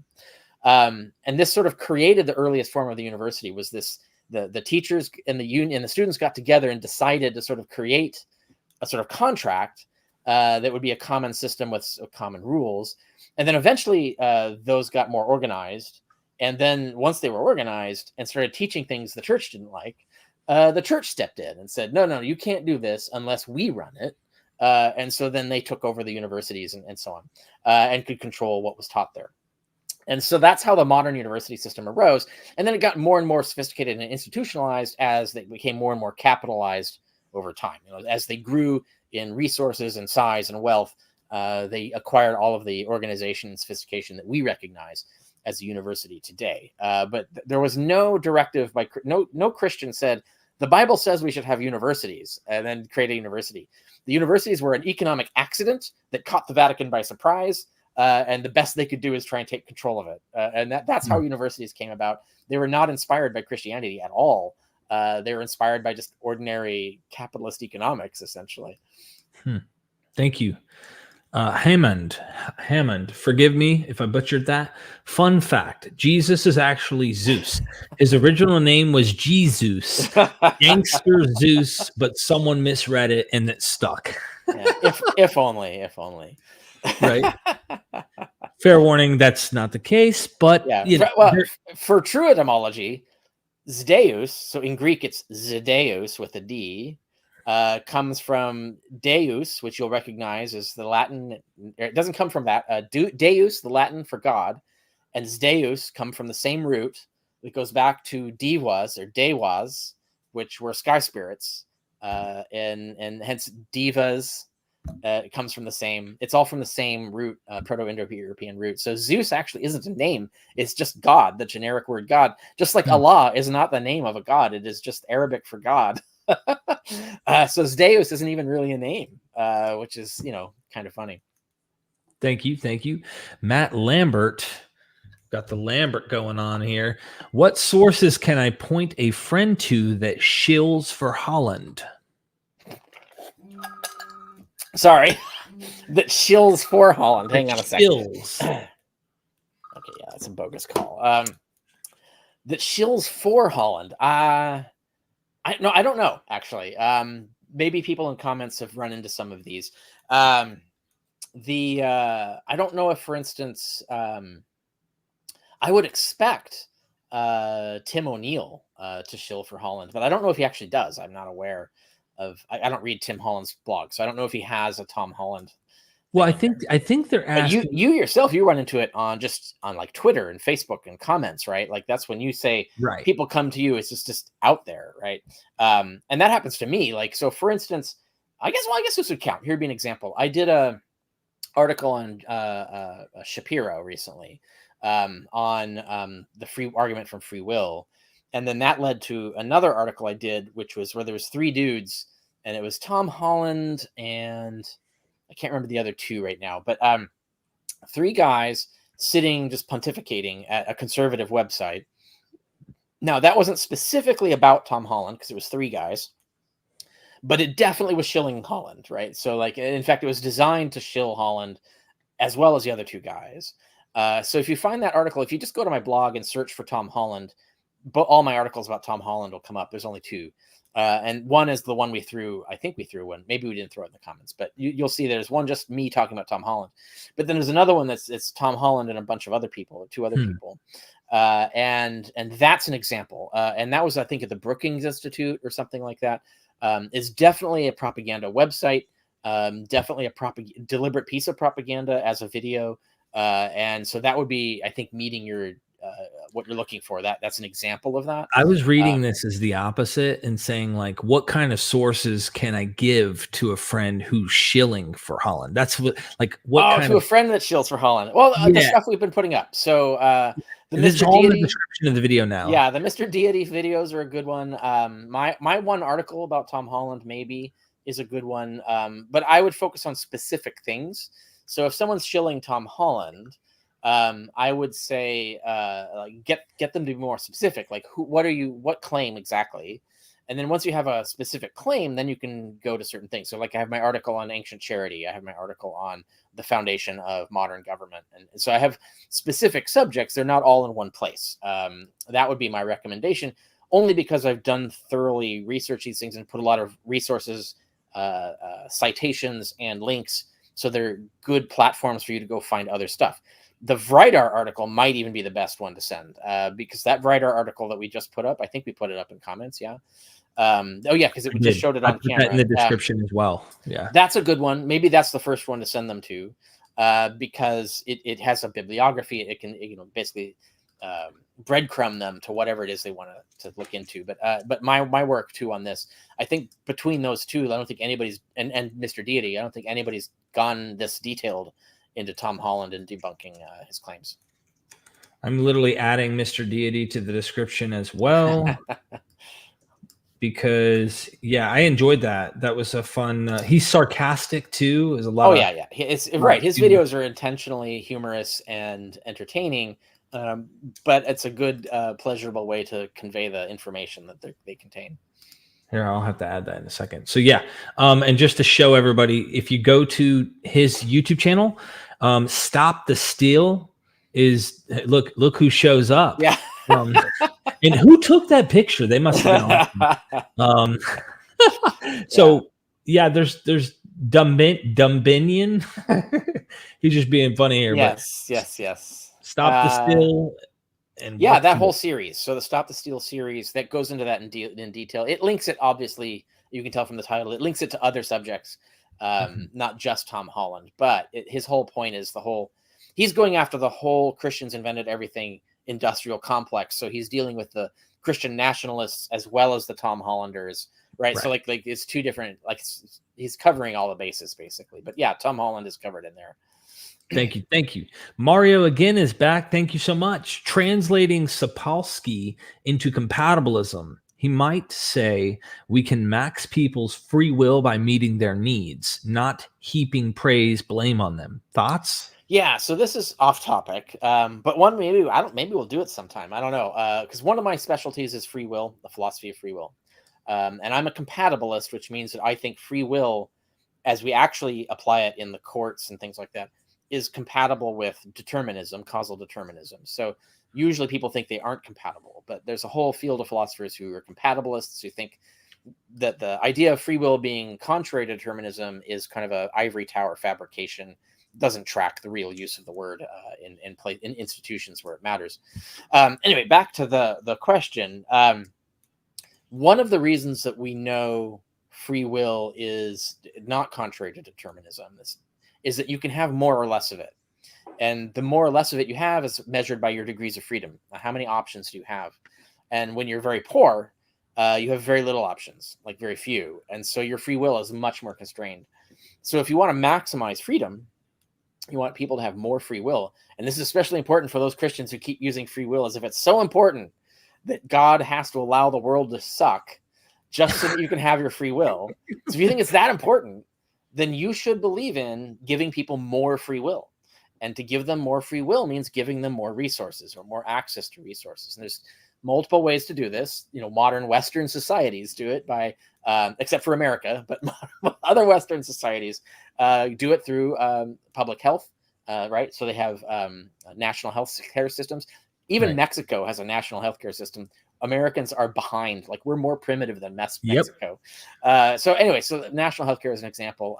Other safety nets of various kinds and things like that, and ways of investing in people. Now, one of the big ones that I have actually been advocating lately, I'm on the side of, there's a presidential contender recently, Yang was advocating it, universal basic income. And there's actual science backing the fact that if you had universal basic income, it would actually be good for economies, because it would free people up to be able to be more entrepreneurial and actually more productive in the economy. So it actually gives you more options and more freedom. And so your free will can be more exercised the more resources you have access to. And one of the things that's inherent about capitalism is that it's almost designed to restrict people's freedom by restricting their options, basically, and thus be able to control labor. And so they give labor so few options that their only option is to take a shitty job that they hate and that treats them like shit and pays them like shit and stuff, because they don't have any options. There's no free will there. Contrary to the basic principle of capitalism, which is that you're supposed to have more freedom in a capitalist society, but you actually end up with less. And there's a kind of reason for that, and so on. So yes, I do think if we organize the system, the more we organize a system to increase people's free will by increasing their access to resources, the better. And the better for society entirely, not just for those individuals. Thank you so much. JC again says, do think the red seraphim or of the cherubim equals saffron? I don't know anything about that. Yeah. Sephirim, not seraphim.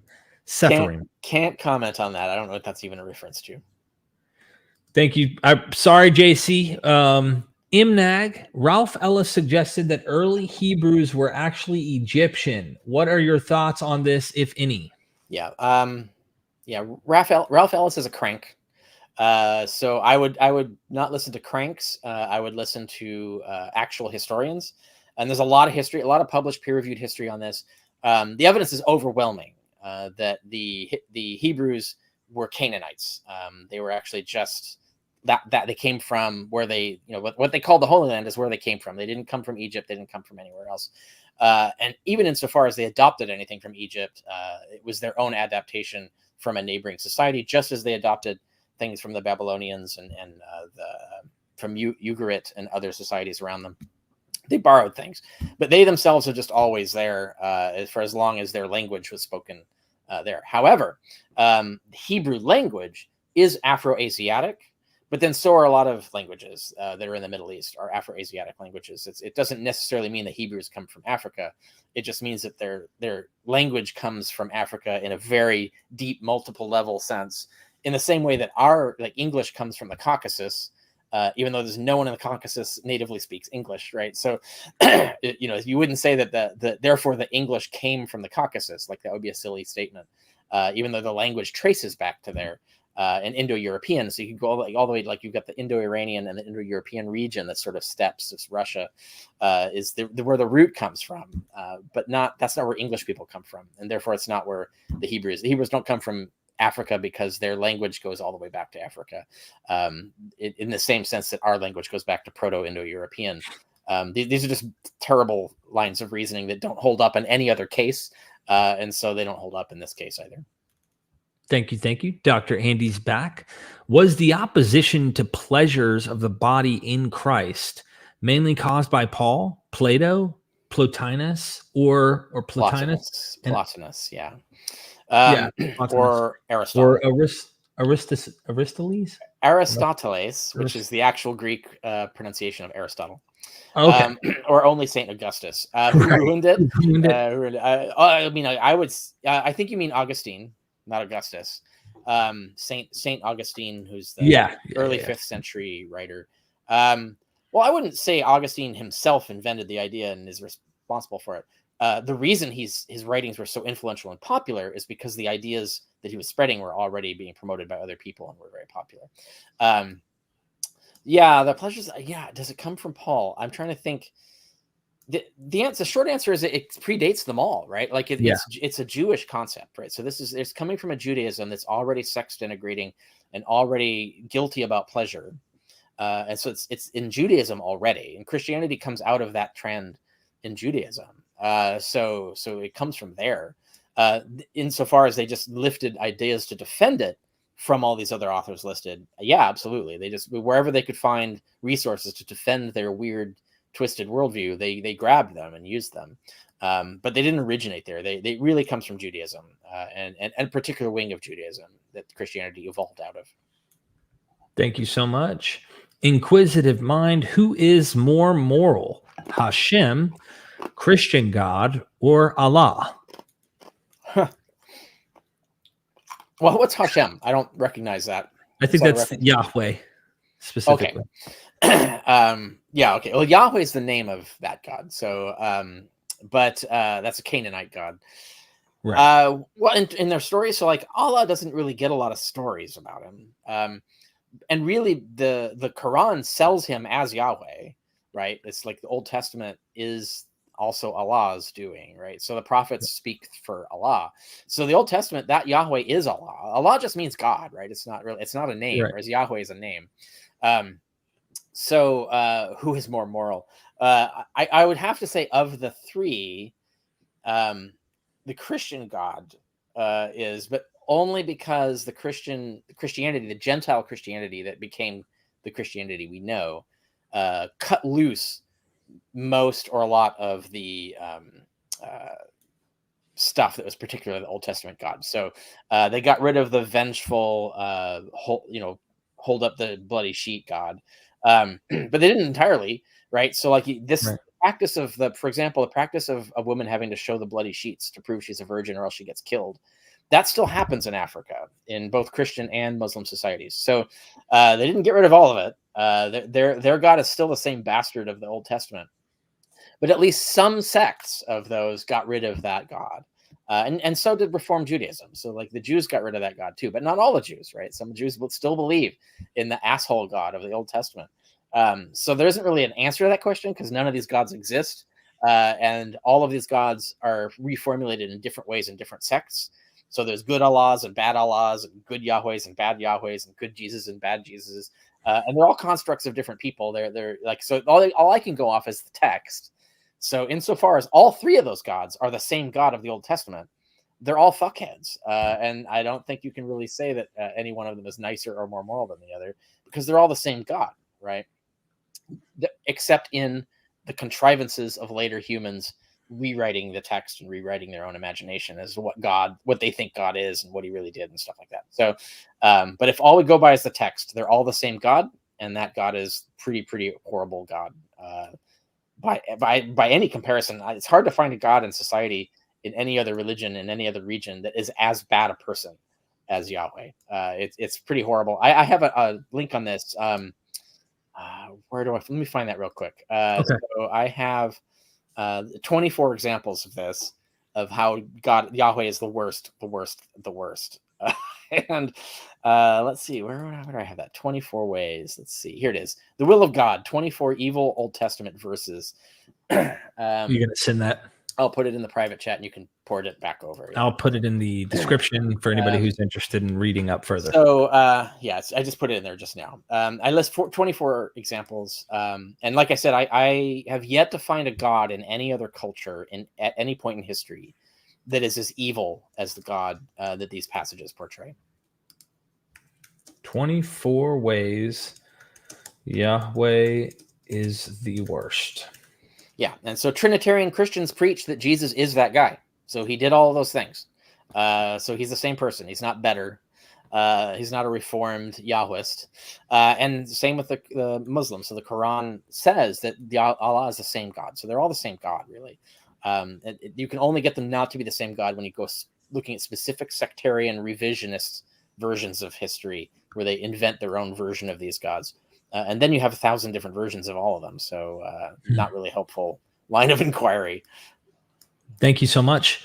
Paulogia, given that Canadian money. For your information, Richard, is both slagged and praised in Habermas's New Resurrection book. Yeah, I I checked that. I just checked to see, like, what as scholars will do. They'll check to see if their name is mentioned and if anything relevant about their work is discussed. He never discusses my work. He mentions me a few times, but he hardly at all engages with my work, even on the resurrection stuff. At least there he engages a little bit with things that I've actually argued. But in the historicity chapter, he doesn't engage with it at all. Like, all he does is summarize Casey and Ehrman, and they wrote before my book, so like they can't even be a response to it. I was actually astonished by how out of date. And I looked at a few other examples throughout, not just me, but other scholars in there, how out of date that book is. It's almost like he wrote it 20 years ago, and only now, like, some grad student is like proofing it up for publication or something. It's terrible in the sense it doesn't even keep track of recent events in resurrection apologetics. And even in historicity, he doesn't mention Lataster. Like, how do you write a book where you have a whole chapter on historicity and you don't mention the second peer-reviewed study of the historicity of Jesus? Like, he doesn't even know that Lataster existed or his book. And there's a lot of examples in the resurrection sections where he's not even up on the latest resurrection literature. It's as if it was written 20 years ago. It's really weird. Interesting. I imagine a lot more coverage will come about his massive book. I mean, I'm not hopeful. If it's so out of date, and so non-interactive with latest literature, it's already obsolete. Like, it was obsolete the moment it came off the presses. There's no reason to engage with it at all, right? Like, it's so certainly on the historicity question, it's useless. Like, it's entirely useless on the debate for historicity. In terms of the resurrection, I think it's going to be just as bad. And so I don't see the point in even reading it, really. Like, you might as well just read Lacona or something. Like, it's going to be a better treatment of the subject. Thank you. All right. Next one is Indo. What are other theories to privation theory of evil, divine command, theistic Platonism? Also, is skeptical theism respected in academia as a Poe response? Well, certainly it's respected in academia, in the sense that, like, young Earth creationism isn't. So, like, Answers in Genesis and their solution for the problem of evil is not taken seriously in academia.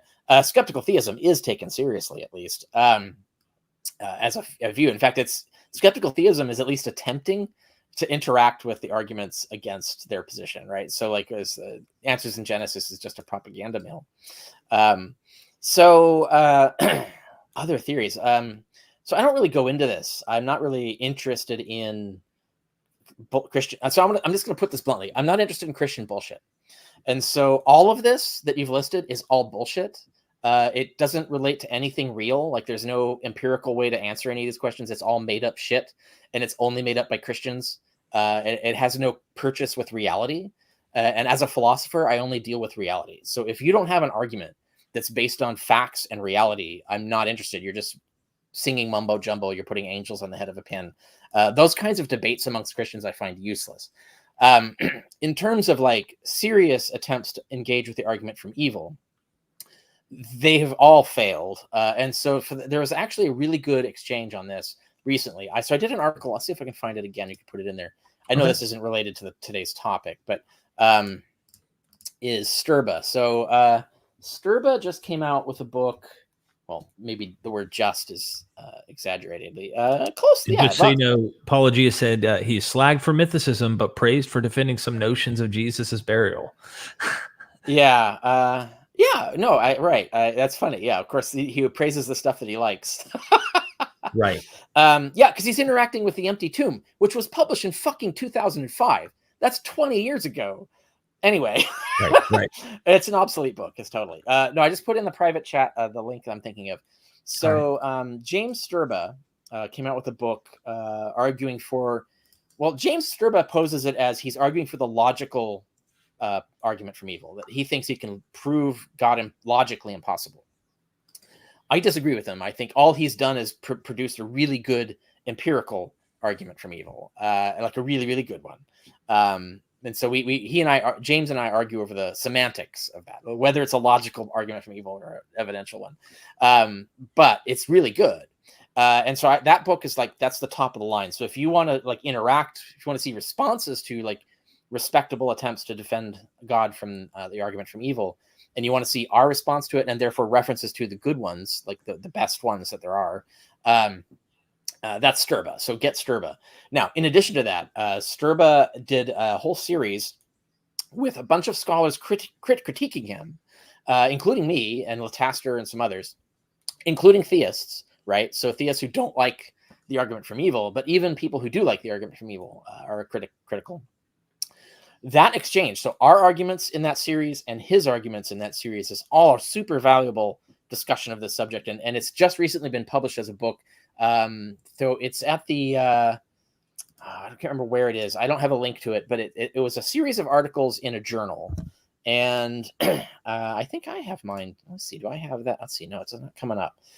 Somewhere I have that, but I can't find the link. But anyway, the journal has put all those together and is publishing it separately as a standalone book on James Sturba and the argument from evil. If you Google James Sturba and argument from evil, you'll probably find this journal book that you can buy. That is the whole. So you basically got Sturba's book, and you got this other book, which is everybody reacting to Sturba, and then Sturba's replies. Those two volumes are probably the top-notch entryway into the argument from evil and where it is right now in serious academia, rather than bullshit internet stuff. All right. Thank you so much. Oopie Doopie, thank you so much for the super chat. Please do an episode regarding ancient people, how their common sense isn't like ours, why it's wrong to interpret ancient texts through our modern lens, dismissing the ancient mind like fundies do. I'll be right back if you... Well, actually, I'm going to use the restroom here in just a second. Yeah. We could probably go deep into that and what you observe in the Greek and Roman world specifically as well. Yeah, I've been asked this by serious scholars, actually, who also don't know how to answer this question. I'm not sure how to answer it either. I feel like there are some respects in which it's the case, but I always find exceptions. And so it's hard to really nail down what is actually alien about the ancient mind, apart from merely their lack of knowledge of things that we now know.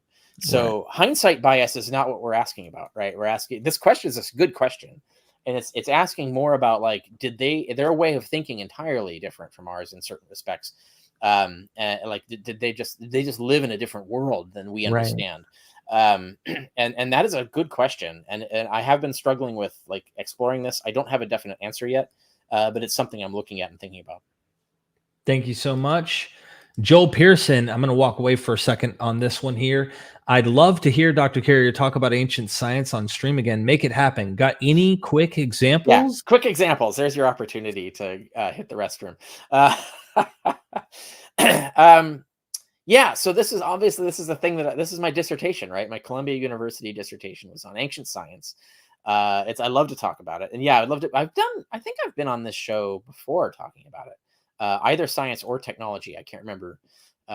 Certainly I have talked about it, but I'm always happy to come back on any show to talk about these subjects because I do love talking about it. Quick examples. And it, as you say, there's so many that I love to do. I'm just going to pick one at random, like literally just popped in my head. So I aced trigonometry in high school, but I could not have explained to you what it even was. Like I couldn't have, I knew how to follow the rules, plug in the equation and get the results, but I didn't understand any of it. Like I didn't know what the fuck I was doing other than the fact that I could just be a good computer. So I was able to master the computations of trigonometry, but I didn't understand trigonometry until I studied ancient science at Columbia University, and I studied why they invented it. Why did the ancients invent trigonometry? What was it for? And then not only did I learn that, but I learned how they came across it, and I was like, oh my god! Now once I understood trigonometry, I was like, this is fucking genius. Who thought of that? Oh right, these guys. And they even came up with spherical trigonometry, so they had more advanced stuff. Now one of I show a slide I do when I do this talk about ancient science. I show the slide where Ptolemy, who's the Roman astronomer, the famous one that everybody makes fun of for the epicycle theory, although I think it's unfair criticism. But anyway, Ptolemy calculated fairly accurately the distance of the moon, and he did it basically with trigonometry, a stick, a string, and a clock. And that's it. And he nailed the distance of the moon from the Earth. It's roughly 200,000 miles. The distance changes, of course, because the orbit isn't perfect, a perfect distance from the Earth at all times. But he got it in the ballpark. And you think, like, how the hell do you do that? And then I show the diagram of how the trigonometry works, and it's fucking genius, right? And what it's basically, the basic principle is that every triangle is the same, right? So like if a triangle has a certain angles and the lengths, the ratio of the lengths to the angles is always the same. So if you have like a right triangle, all right triangles are the same. So you can actually predict if you've got one side and one angle, or two angles. If you've got any of the two things, sides or angles, you can fill out the rest of the triangle. You can calculate the lengths of the sides you don't have. You can calculate the angles you don't have. And once you understand this, you're like, that's fucking brilliant. And you can use this very cleverly to build up to figuring out the distance of the moon. Like, how do you do that? And well, first you have to have the diameter of the Earth. They fucking did that with trigonometry, right? So so they figured out the diameter of the Earth, and doing with sticks, just with sticks again, and measuring shadows, and then you can do it. You can actually figure out the size of the Earth, and they nailed it to within 10%. So they're not precision, but pretty good. And so they had a decent size of the Earth. And if you have the size of the Earth and you have a stick and you're actually measuring the moon at the lunar eclipse, because at a lunar eclipse, the moon is absolutely directly above you, right? Because right in the center of the lunar eclipse is when the sun is on the other side of the Earth, and therefore the moon is on the opposite. And so you're right literally under the moon. And then you can just count a certain amount of time, let's say 3 hours, and then measure the angle to the moon. And then with those two angles in the side of the Earth, you can calculate how far away the moon is. And it sounds impossible. Like, that doesn't make any sense. That should be cockamamie. But no, it works. And anyway, I have a diagram of that. So there's a lot of things like that they did that are just freaking amazing when you think about it. And that seems trivial, right? Like just the set distance of the moon, but that's really hard to do. It's hard to imagine, like, calculate something that's 200,000 miles away. How did they even conceive of 200,000 miles at the time? Right. Like so anyway, that's just one example. One could go on and all the sciences, the life sciences and the physical sciences. Thank you so much. A few more here, and then I'll let you go. No more super chats, please. We are past our time limit here on how much time I have with Dr. Carrier. Yeah. Sid Dave, for nearly 2,000 years, Judaism was the only non-Christian religion in the West, and they had a bad time. Indian, Chinese societies were better in terms of religious freedom. West has been better since 20th century. I think the point being made here is that the idea of not having religious freedom is Jewish, and that's true.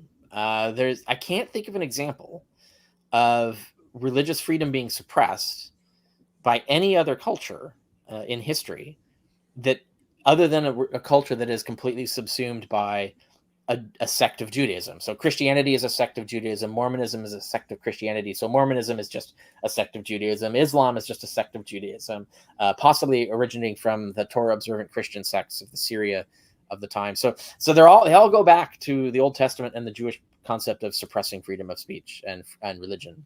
And that's fundamentally in the Bible. So you look at that 24 verses article I sent, it goes into this. So it gives concrete examples of the absolute violation and suppression of religious freedom is fundamental to their religion.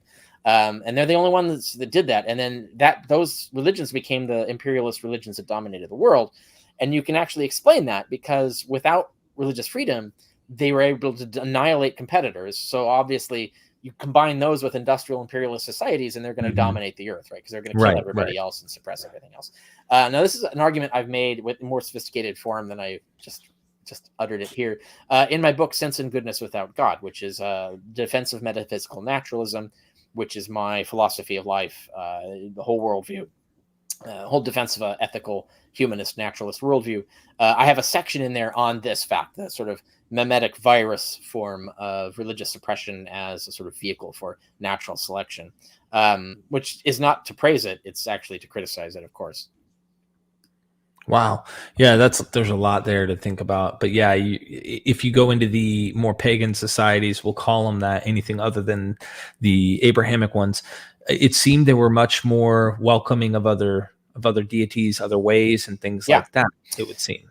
I'm sure there are Definitely examples. more so. Yeah. Yeah. Like you can find incidents of things like there was some suppression of atheism in pagan Greece, but that didn't last very long. Right. And there's some, there's suppression of some, like certain religious practices are deemed evil or threatening might get suppressed, but you're not like the idea of like killing everybody who worships a different god than you, like that's bizarre. Like that's not a normal thing. That is extremely weird in the ethnographic record of human religions. Thank you so much. Exa Music, thank you for joining us here in the chat. Just saying hi, guys. Thank you. David the Goliath, Romans, Greeks, pre-Christian Europeans were also kind of a precursor of the West, so their values became Christian when Europe switched to Christianity. Yeah, so I actually studied this at Berkeley, took a course on early Middle Ages, and a lot of that was a discussion of how Christianity was spread by diplomacy and force. It's all coercion. So even when it was diplomatically spread, it was still coercive. And they would have specific political models for spreading it. So they would go like to the kings and say, hey, we're going to come destroy your country unless you ally with us. But you can't ally with us unless you become a Christian. And then, of course, your people will become the religion that their king advocates. And so that's how so they would even use like basically intimidation tactics to compel societies to become Christian. And of course, this top-down approach has to be backed up with actual violence and suppression. So we have lots of evidence of like pagan shrines being burned and pagans themselves being killed. Anybody who's resisting this gets killed, essentially.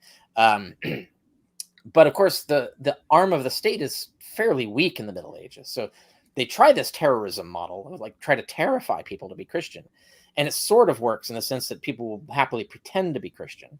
But it didn't really fully purge paganism. And when you hear about the Inquisition and the suppression of witches, you should understand that witches is code for pagans.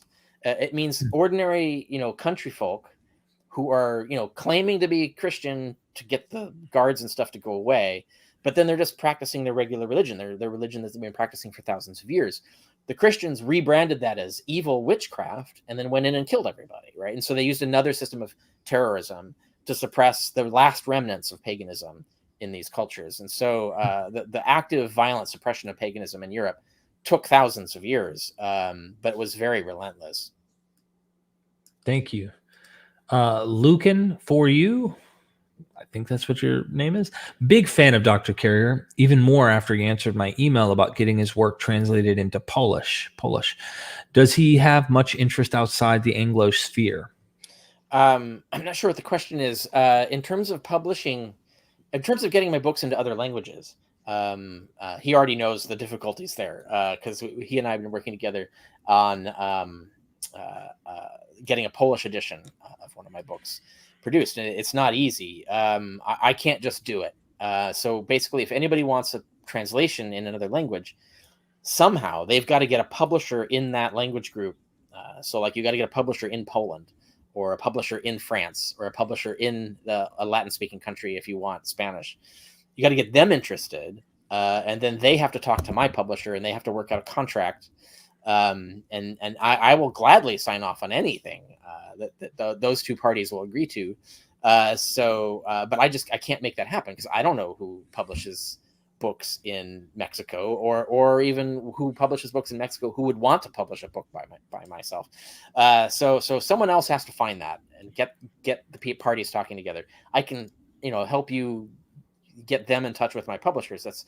And I can guarantee that I'll probably sign off, but I can't do the first step of that.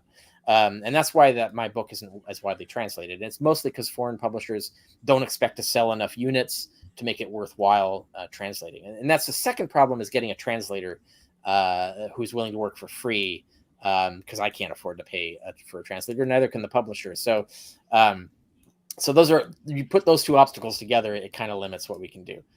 So that's why there aren't a lot of translations. There are some, like my Jesus from Outer Space is in Greek now, and there are various people are trying to get it in other languages, but I can help them to a certain limit. But that's the reason, is those obstacles prevent that. In terms of my personal interest in scholarship in other countries, I've only found currently mainly German and French scholarship to have anything sophisticated or interesting enough that covers stuff that I'm interested in to study. Occasionally Spanish and Italian, and that's why I recently published in Italian my debate with Bermejo Rubio, and his book is in Spanish, and I've also interacted with Pinheiro, who's also published in Spanish. So I have been interacting somewhat with Spanish and Italian scholarship as well. And occasionally, very occasionally, I find a fascinating article in Japanese where they do, because Japan has like at least one journal of ancient history that they sometimes come out with cool stuff in. But yeah, I always look for, like, are they publishing in things that I'm interested in? Are those publications up to snuff? And to give you an example of a negative on that, I've seen some stuff in Czech, I guess. I don't know what language you call Czechoslovakia's language, but I know it's not Czechoslovakia anymore. But in the Czech language, that are just plagiarisms of other people's work, and they are not moving the ball forward, and they're not even worth the bother of reading. Same with Russia. I've never seen anything good come out of Russia that's worth reading. So there are examples of whole countries and language groups that aren't producing anything that I want to read. But I do keep my eye on it, and I do, like, if people point something out, I'll check it out. But I find what I find, basically. Thank you. David the Goliath. Before World War I, West was Christendom, just like Dar ul Islam idea in Islam, but after atrocities of World War II became Judeo-Christian values, an attempt to integrate Jews finally after 2,000 years. Yeah, there's a lot in there. I don't know how to respond to that. What I think they're getting at is this idea of, well, so after World War II, I don't know if that really works either. So if you think of the election of John F. Kennedy, anti-Catholic sentiment was still brutal in America. The idea of there being Judeo-Christianity as a united thing postdates that, even, right? So and yeah, anti-Semitism, just look at anti-Semitism in the fucking 60s, man. It's like they had redlining Jews, right, out of neighborhoods and stuff. So it's still doing that, but so that went away only really, I think, in the late 70s and early 80s, when sort of the Reagan movement built up this idea that maybe if Catholics and Protestants who hate each other would work together as a common, like, we're Christians, that they could achieve common political goals, like outlawing abortion. And also, like, getting the religion back into control of the state and things like that. And then, yeah, they would and then with Zionism, right? So you have the apocalypticists, you have the Armageddon lobby, the Christian evangelicals who want to bring about the end of the world. Right. Actively, like they literally want to cause a war in the Middle East, and they are, like, in high halls of power. Like, just Google Armageddon lobby and you'll be astonished. There's some good articles about it. This is a real thing that's really happening, and they have real power. And so they're, like, friendly to Israel because they see Israel as part of their component to get Israel to start the final war that would bring Jesus. So this idea of folding the Jews, and you have this whole Judeo-Christian value system, is really a political construct that's fairly recent in history. These are religions that were completely at each other's throat fairly recently. And even when Israel was founded, like, you go back to the Americans who were supporting, the Christian Americans who were supporting the foundation of Israel, and thus the invasion of Palestine, etc. Like, they're still that's part of the Armageddon lobby. Like, as you go back, it's those Christians. So it's not all Christians were for it. It's just those Christians who were, and then mostly it was, like, Jewish money that funded it. But yeah, there was some of the Christian nationalist money. The early Armageddon lobbyists funded it too. So it's always been political. It's never really been this sort of, like, hey, can't we all get along? We're happy stuff. No, it's a dark. There's a dark background to the unification of Judeo-Christianity as a nebulous concept. Thank you. Mark Benson in the house. Thank you so much for the super chat, Mark. I really appreciate it. And Sid Dave, Hashem, Allah, Jesus are three distinct gods. Jews will never accept Allah. Jesus, Christians will never accept or not accept Allah. They still original Jewish myths and add. No, it's like I mentioned earlier, right? Like, they are all the same God, and they all acknowledge they're the same God. But what they say is that they got it wrong, right? Like, so when the Christians say that Allah, the Muslims are wrong, they're not saying that their God doesn't exist. They're saying that what they think their God said, their God didn't say, right? So like the Quran is fake, right? Is the idea is like that's a human fabrication, or maybe it comes from Satan or something, but it doesn't come from God, right? So it's not Allah. It's not really Allah. And then the Muslims will say the same thing about the Christians. You got something wrong. Like you're worshiping the right God, but you're listening to the wrong oracle about God. You got all the wrong info. And so that's the actual debate that's going on. Like they all are talking about the same God, but they're all disagreeing as to who's actually got a phone line to that God. And that's the reality of what we're dealing with. And I know that for sure Muslims see Jews who are praying to the one God and stuff as brothers in a way, but then also definitely not part of right. This is important with Islam. The people of the book were afforded a special status above pagans, precisely because they did acknowledge that these people were people of the correct God. They just had the wrong oracles. They didn't, like, if they're not believing the Quran, they're clearly leaving out information from their own God, and that was their stubbornness, and that's why they were wrong. But at least they're like at least halfway there. Like they're worshiping the correct God. They just have the wrong instructions.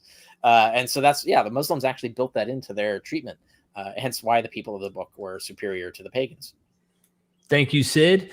Read an article says, do you know how Christian apocalypticism was changed during crisis of third after Constantine? Was Orthodox preaching indisnigh during third century? No, I don't think so. But this is another one that I haven't really looked. I haven't deep dived this one, so I can't answer this one. Somewhere I have a list of books on this, or at least on the history of apocalypticism. There's a book, I think it's called The End of the World, and then there's one I think it's called Millennium. But there's scholarly books on studying the history of this question of the end of the world. My interest has always been 2nd century and earlier. So I'm less like, I don't really care about Christian bullshit. So I'm more interested in the origins of Christianity and its early development. When we get to like the weird, stupid debates of the 3rd and 4th century, I've lost interest. Like I don't, because they're not talking about anything that has any contact with reality. So I don't really care anymore. So I study that less. So I don't know the whole range of discussions of the apocalypse in that period. There's almost nothing from the 3rd century, but that's only because there's almost nothing from the 3rd century from anybody. Like the amount of source material that survives from the 3rd century is very small in all religions, not just Christianity. And it's very scattered in what it talks about. And that's not because it didn't exist. It's because very little of that just survived for us to know about it. There's a huge production of literature in the 4th century, however.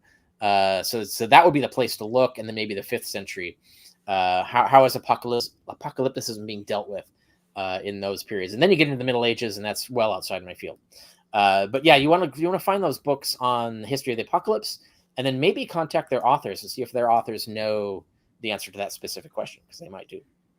Thank you. JC, what does the Vesica Pisces have to do with logos? I don't know, and I don't really care. That's not philosophy, so that's not in the texts of the 1st and 2nd century.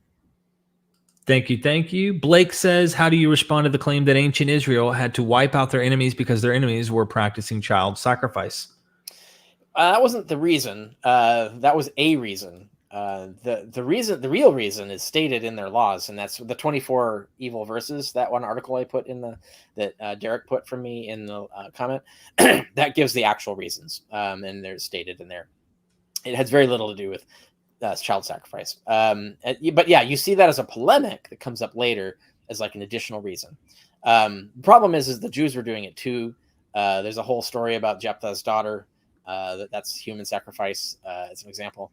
And on the other side of it, it's almost certainly the polemic is bullshit as well. So the idea that there was like rampant child sacrifice is probably made up. It's just like the Nazis calling the Jew, like coming up with the protocols of Zion kind of stuff that they came up with. The Jew bankers control the world and all that bullshit. It's bullshit. It's not real. And so the idea that the Canaanites are throwing children into the fires of Moloch on a regular basis is probably bullshit. It's probably more vermin propaganda from a wannabe master race, essentially. Thank you. And Dr. Tabor popped in just to say hi. And hey, yes, all right, James. Yeah, seriously appreciate it. Dr. Carrier, I really appreciate this time that you've given to us explaining several facets of morality and how there are precursors or examples of it full blown, where they're even practicing what you would say is better in the way that they had a system politically and government set up to handle certain things. But the idea, it's a myth that, and I mean it as a lie made up, that is not the case. Right. For the Christian morality is like, this is the monopoly and we got it right. We did everything right with it. For those who haven't seen that, you might want to tune back to the beginning and watch the first hour unfold, because I believe it was about an hour and 5 minutes that we went into several examples. We could have gone way further, but I wanted to cover your questions. And any final words from you? Good questions. What's that? Any final words from you? I mean, just the usual. Check out my work at richardcarrier.info. My blog is there. You can find my Facebook and Twitter feeds. If people want to know how to follow me, it depends on what you want to follow. So I actually have an article on my blog, a guide to my social media. And on my website, you can also find all my books. There's a lot of them now. If you want to know what books to look into, I have an article on guide to my books. So you can check those things out. Just use the search engine on my website. It's very handy. And you can find out all that stuff. I also teach online courses, so you can find a link at the top of my website page on that. And including one video course through MythVision so far, and there will be more in the future. Yes. All things me, richardcarrier.info. You can find all that. And I do discuss ancient history, not just Christian stuff, but like we did today, we did a lot of pagan stuff.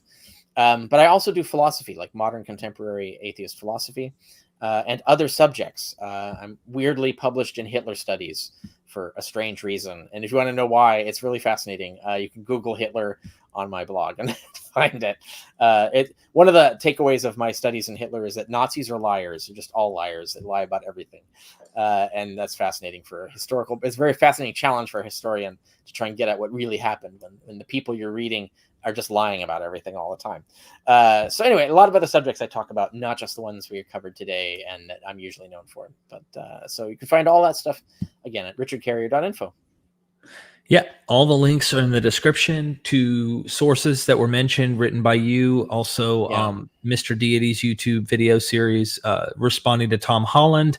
We have a course, of course, on MVP. He has courses also you could sign up. I recommend them. And the right side margin of my blog will have other things, including my Patreon link. So this is how, if you want to keep this stuff going, keep my work going, the people who really supporting it and making it possible free for everyone on the world to read the articles I do and the research I do, that's my patrons at Patreon. I really respect and value their support. And so I'm always happy for more to make it easier for me to do this research and build all of this useful stuff and make it ad-free and available to everybody worldwide.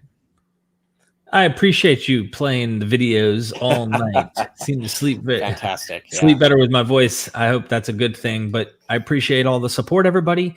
If you appreciate what you hear, the way you can do that is to, you don't just give them away money for free. You can sign up for effort that's been put in on our part to help educate more people.